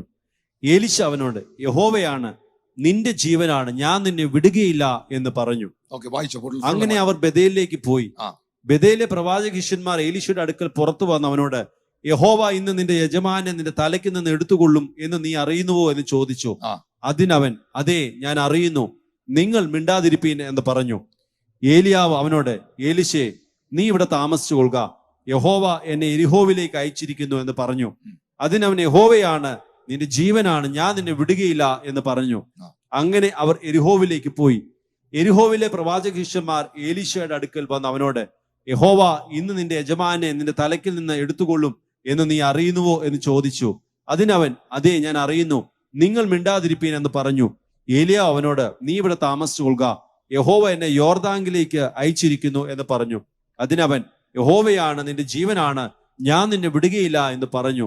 അങ്ങനെ അവർ ഇരുവരും കൂടെ പോയി. പ്രവാചക ശിഷ്യന്മാരിൽ 50 പേർ ചെന്ന് അവർക്കെതിരെ ദൂരത്ത് നിന്നു. 50 പേർ അപ്പുറത്ത് നിൽക്കുമ്പോൾ മറുകരെ നിൽക്കുമ്പോൾ വായിച്ചോ അവർ ഇരുവരും യോർദാൻ അരികെ നിന്നു. അപ്പോൾ ഏലിയാവ് തന്റെ പുതപ്പെടുത്ത് മടക്കി വെള്ളത്തെ അടിച്ചു, അത് അങ്ങോട്ടും ഇങ്ങോട്ടും പിരിഞ്ഞു. അങ്ങനെ അവർ ഇരുവരും ഉണങ്ങിയ നിലത്തുകൂടി അക്കരയ്ക്ക് കടന്നു. അവരക്കരെ കടന്ന ശേഷം ഏലിയാവ് എലീശയോട്, ഞാൻ നിങ്കിൽ നിന്ന് എടുത്തുകൊള്ളപ്പെടും മുമ്പ് ഞാൻ നിനക്ക് എന്ത് ചെയ്തു തരണം, ചോദിച്ചു കൊള്ളുക എന്ന് പറഞ്ഞു. അതിന് എലീശ, നിന്റെ ആത്മാവിൽ ഇരട്ടി പങ്ക് എന്റെ മേൽ വരുമാറാകട്ടെ. ആത്മാവിന്റെ ഇരട്ടി പങ്ക് വരുന്നതിന് മുമ്പ് 4 സ്ഥലങ്ങൾ ഇവര് ക്രോസ് ചെയ്തു. Number 1 is Gilgal, number 2 Bethel, number 3 Jericho, number 4 Jordan. 4 സ്ഥലങ്ങൾ ഇവർ ക്രോസ് ചെയ്തു. ഈ 4 സ്ഥലങ്ങളിലും ഏലിയാവ് എലീശയോട് പറഞ്ഞു, ഗിൽഗാലിൽ വെച്ചിട്ട് പറഞ്ഞു, നീ ഇവിടെ നിന്നോ, ഞാൻ ഇവിടെ നിന്ന് ബഥേലിലോട്ട് പോവുകയാണ്, നീ എന്റെ കൂടെ വരണ്ടെന്ന് പറഞ്ഞു. എന്താണ് ഗിൽഗാൽ എന്ന സ്ഥലത്തിന്റെ പ്രത്യേകത? യോശുവയുടെ പുസ്തകം 5-ാം അധ്യായം 9-ാം വാക്യം. ഗിൽഗാൽ എന്ന വാക്കിന്റെ അർത്ഥം the place of beginning, the place of beginning, തുടക്ക സ്ഥലം, ആരംഭ സ്ഥലം. യഹോവ ജോശുവയോട്, ഞാൻ മിസ്രൈമിന്റെ നിന്ന നിങ്ങൾ നിന്ന് ഉരുട്ടിക്കളഞ്ഞിരിക്കുന്നു എന്ന് അരുളി ചെയ്തു. അതുകൊണ്ട് ഈ സ്ഥലത്തിന് ഇന്ന് വരെ ഗിൽഗാൽ എന്ന് പേർ, നിന്ന ഉരുട്ടിക്കളഞ്ഞ സ്ഥലം. Hallelujah. The place of beginning. അവിടെ തുടക്കത്തിൽ വെച്ച് തന്നെ അഭിഷേകത്തിൽ എത്താതിരിക്കാൻ, ലിസൺ, ഇതൊരു തുടക്കത്തിൽ വെച്ച് തന്നെ ഡബിൾ പോർഷൻ അനോയിന്റിംഗിലേക്ക് ഇവൻ എത്താതിരിക്കാൻ ഒരു സാധനം ഏലിയാ വിട്ടു. നീ ഇവിടെ നിന്നോ, നിങ്ങൾ വെയിറ്റ് ചെയ്തോ, എലീശ എൻ്റെ കൂടെ വരണ്ട, ഞാൻ ബഥേലിലോട്ട് പോവാന്ന് പറഞ്ഞു. ഉടനെ എലീശ പറഞ്ഞു, യജമാനാണ്, എൻ്റെ ജീവനാണ്, ഞാൻ കൂടെ വരുമെന്ന് പറഞ്ഞു. അങ്ങനെ ഇവരെവിടെ എത്തി? ബഥേലിലെത്തി. എന്താ ബഥേൽ എന്ന് പറഞ്ഞാൽ? House of God, the place of alter. Hallelujah, hallelujah. യാക്കോബ് ദൂതന്മാരെ കണ്ട സ്ഥലം, സ്വപ്നങ്ങൾ ഉണ്ടായ സ്ഥലം, ഇത് ദൈവത്തിന്റെ ആലയമല്ലാതെ മറ്റൊന്നല്ലെന്ന് പറഞ്ഞ സ്ഥലം, ദ പ്ലേസ് ഓഫ് ഓൾട്ടർ, യാഗം കഴിച്ച സ്ഥലം. അതെ, ബഥേലിലേക്ക് അവർ വരുമ്പോൾ ഏലിയാവ് അവനോട് പറഞ്ഞു, നീ ഇവിടെ നിൽക്കുക, ഞാൻ ജെരിക്കോയിലേക്ക് പോവാന്ന് പറഞ്ഞു. അഭിഷേകത്തിലേക്ക് എത്താൻ 4 വഴികൾ നോട്ട് ചെയ്തു. അഭിഷേകത്തിൽ എത്താൻ, ഡബിൾ പോർഷനിൽ എത്താൻ 4 വഴികൾ. ഒന്ന്, നമ്പർ 1, ഇതിന് ഒരു തുടക്ക സ്ഥലമുണ്ട്. നീയും അഭിഷിക്തന് നിൽക്കുന്ന ഒരു തുടക്ക സ്ഥലം. ചിലര് തുടക്കത്തിൽ വെച്ച് തന്നെ ഔട്ടായി പോകും. തുടക്കത്തിൽ തന്നെ ഔട്ടായി പോകും. തുടക്കത്തിൽ അനുഭവിക്കുന്ന ഡിസ്കറേജ്മെന്റ്, വന്ന് ചർച്ചയിൽ വരുമ്പോൾ കൂടെ നിൽക്കുമ്പം തുടക്കത്തിൽ തന്നെ ചിലർ ഡിസ്കറേജ് ആയി പോകും. എന്നാൽ അവിടെ നീ ഡിസ്കറേജ് ആകരുത്. നീ ആരാധനയുടെ ബഥേലിലെത്തണം. നീ യാഗത്തിന്റെ സ്വയസമർപ്പണത്തിന്റെ ഏൽപ്പിച്ചു കൊടുക്കലിന്റെ ബഥേലിൽ നീ വരണം. ബഥേലിൽ നീ സാറ്റിസ്ഫൈഡ് ആകരുത്. അവിടെ നിന്നും ജെറിക്കോയിലേക്ക് നീ പോകണം. എന്താ Jericho? The place of war, യുദ്ധത്തിന്റെ സ്ഥലം. നിനക്കുണ്ടാകുന്ന ഫൈറ്റിങ്ങുകൾ, നിനക്കുണ്ടാകുന്ന യുദ്ധങ്ങളുണ്ട്. Hallelujah, hallelujah. ആ യുദ്ധങ്ങളെ നീ അതിജീവിക്കണം. ആ പ്രതിസന്ധികളെ നീ അതിജീവിക്കണം. അതിജീവിച്ചു കഴിഞ്ഞാൽ നീ അവിടെ നിൽക്കരുത്. നീ ജോർദാനിലേക്ക് മൂവ് ചെയ്യണം. What's the meaning of Jordan? The Jordan means the place of submission. വിധേയപ്പെടുത്തലിന്റെ, ഏൽപ്പിച്ചു കൊടുക്കലിന്റെ സ്ഥലം. Hallelujah, hallelujah.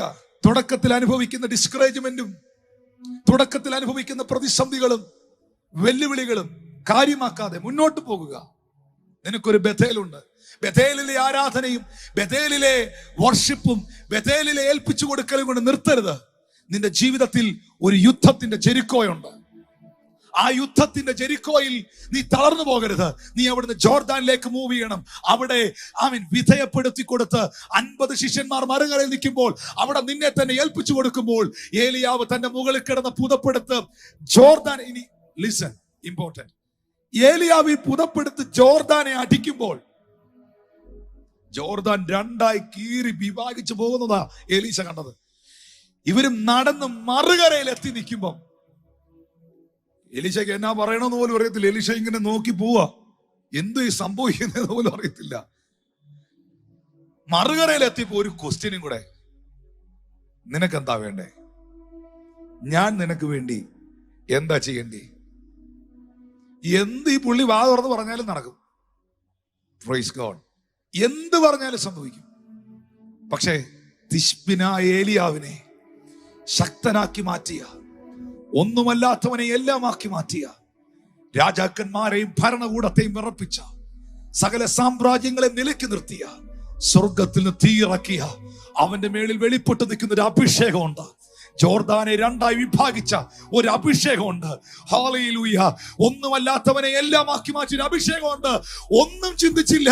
എലീശ പറഞ്ഞു, യജമാനനെ, എനിക്ക് വേണ്ടത് ആ അഭിഷേകത്തിന്റെ ഇരട്ടി പങ്കാണ്. Double portion anointing. Double portion anointing.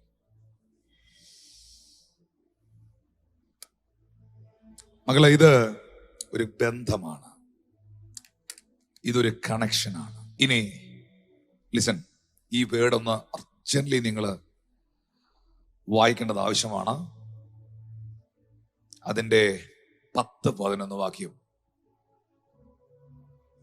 നീ പ്രയാസമുള്ള കാര്യമാണെന്ന് ചോദിച്ചത്. ഞാൻ നിങ്കിൽ നിന്ന് എടുത്തു കൊള്ളപ്പെടുമ്പോൾ നീ എന്നെ കാണുന്നുവെങ്കിൽ നിനക്ക് അങ്ങനെ ഉണ്ടാകും, അല്ലെന്ന് വരികിൽ ഉണ്ടാകുകയില്ല എന്ന് പറഞ്ഞു. ഭയങ്കര റെവലേഷനാ മോനെ.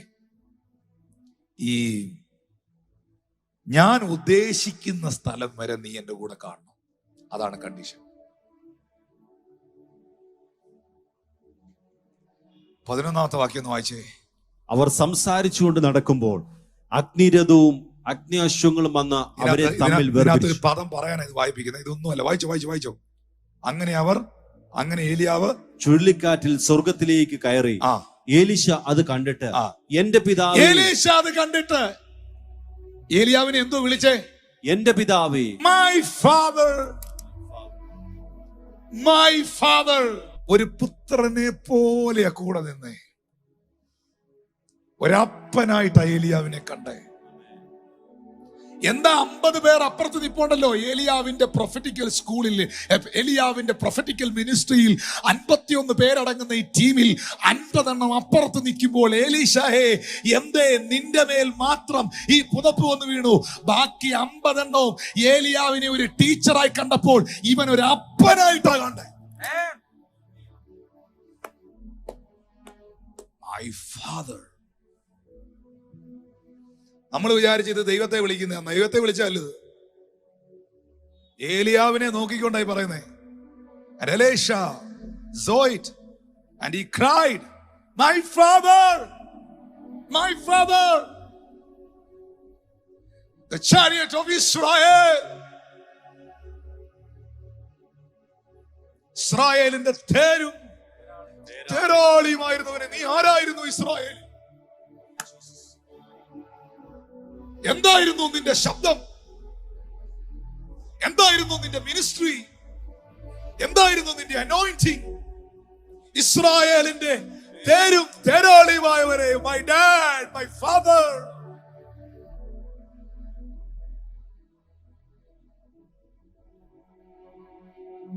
മക്കളെ, വെറുതെ വരുന്നതല്ലിത്. ഇതിനൊരു റൂട്ടുണ്ട്, ഇതിനൊരു വഴിയുണ്ട്, ഇതിനൊരു വ്യവസ്ഥയുണ്ട്. എലിയാവിന്റെ മേൽ നിന്ന് ആ പുതപ്പ് എലീശായുടെ മേൽ വീണു. അവൻ അഭിഷേകത്തിൽ നിറയപ്പെട്ടു. Double portion. Spiritual fatherhood is very important. നമുക്ക് അറിഞ്ഞുകൂടാത്ത ഒരു വലിയ സത്യമാണ് സ്പിരിച്വൽ ഫാദർഹുഡ്. ഞാൻ എപ്പോഴും പഠിപ്പിക്കാറുണ്ട്, there is 3 dimension of sonship. നമ്മൾ എങ്ങനെയാണോ ഒരു വ്യക്തിയെ കാണുന്നത്, നമ്മൾ എങ്ങനെയാണോ നമ്മുടെ മനസ്സുകൊണ്ട് ഒരു വ്യക്തിയെ സമീപിക്കുന്നത്, ആ നിലയിലായിരിക്കും ദൈവം ആ വ്യക്തിയിൽ നിന്ന് ചിലത് നമ്മളിലേക്ക് പകരുന്നത്.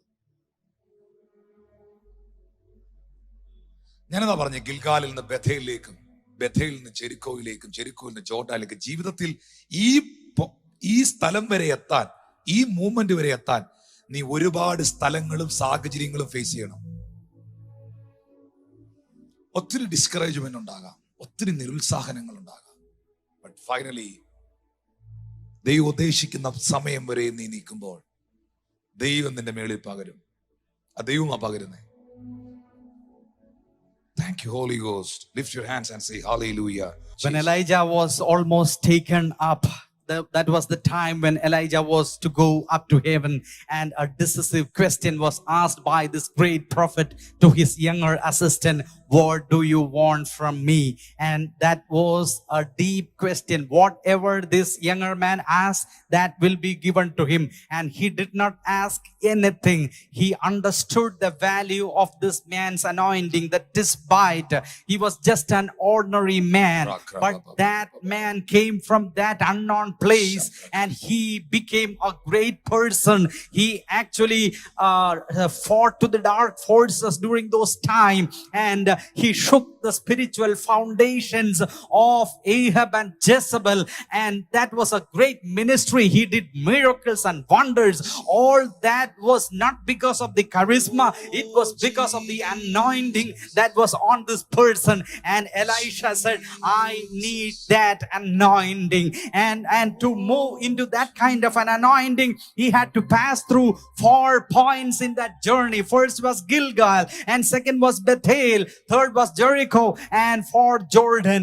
And in all these places, a common denominator, common factor was he was discouraged by the prophet and by the other people in the school of the prophecy.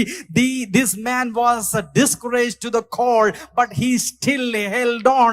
He understood that I have to follow him to the place where this man expects me to be.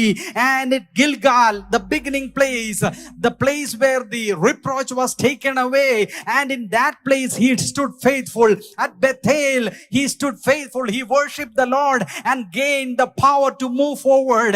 And at Jericho, the place of war, from the power which he got from the worship, he moved forward through Jericho. And at Jordan, that was the final destination. And there, this man of God said, if you see me, that means, as the pastor said, you should follow me to the place I wish you to be. That was the final condition. If you meet that condition, you will have that. And in the final level, he saw the chariot coming down, the fiery chariot coming down, and this man of God taken up, caught up into heaven. Yes, and the mantle came down, and this man was able to see. His concentration was not moved. He was intently looking, and the mantle came down on him, and that empowerment he received, he shouted in joy.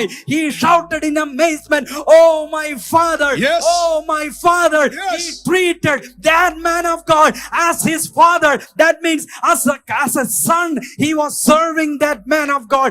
That kind of a service was rendered to the man of God, and the mantle was passed on to him. That is a special kind of anointing. That's a special kind of impartation. Came after that, they understood this man of God as a person who assisted Elijah, who gave water to his hands, who was serving that man of God. That was the kind of identity he received through the service, and finally he was richly rewarded with the double portion of anointing. നിങ്ങളെ ദൈവം അഭിഷേകം ചെയ്യേണ്ടതിന് number 1, നിങ്ങളൊരു spiritual കവറിങ്ങിലായിരിക്കണം. Step 1 ഒന്നാണ്. Step number 1 right association. നീ ആരുമായിട്ട് associate ചെയ്യുന്നു, ഏത് കവറിങ്ങിൽ നിൽക്കുന്നു, ദൈവം നിന്നെ ആ അനോയിന്റിങ്ങിലേക്ക് കൊണ്ടുവരും.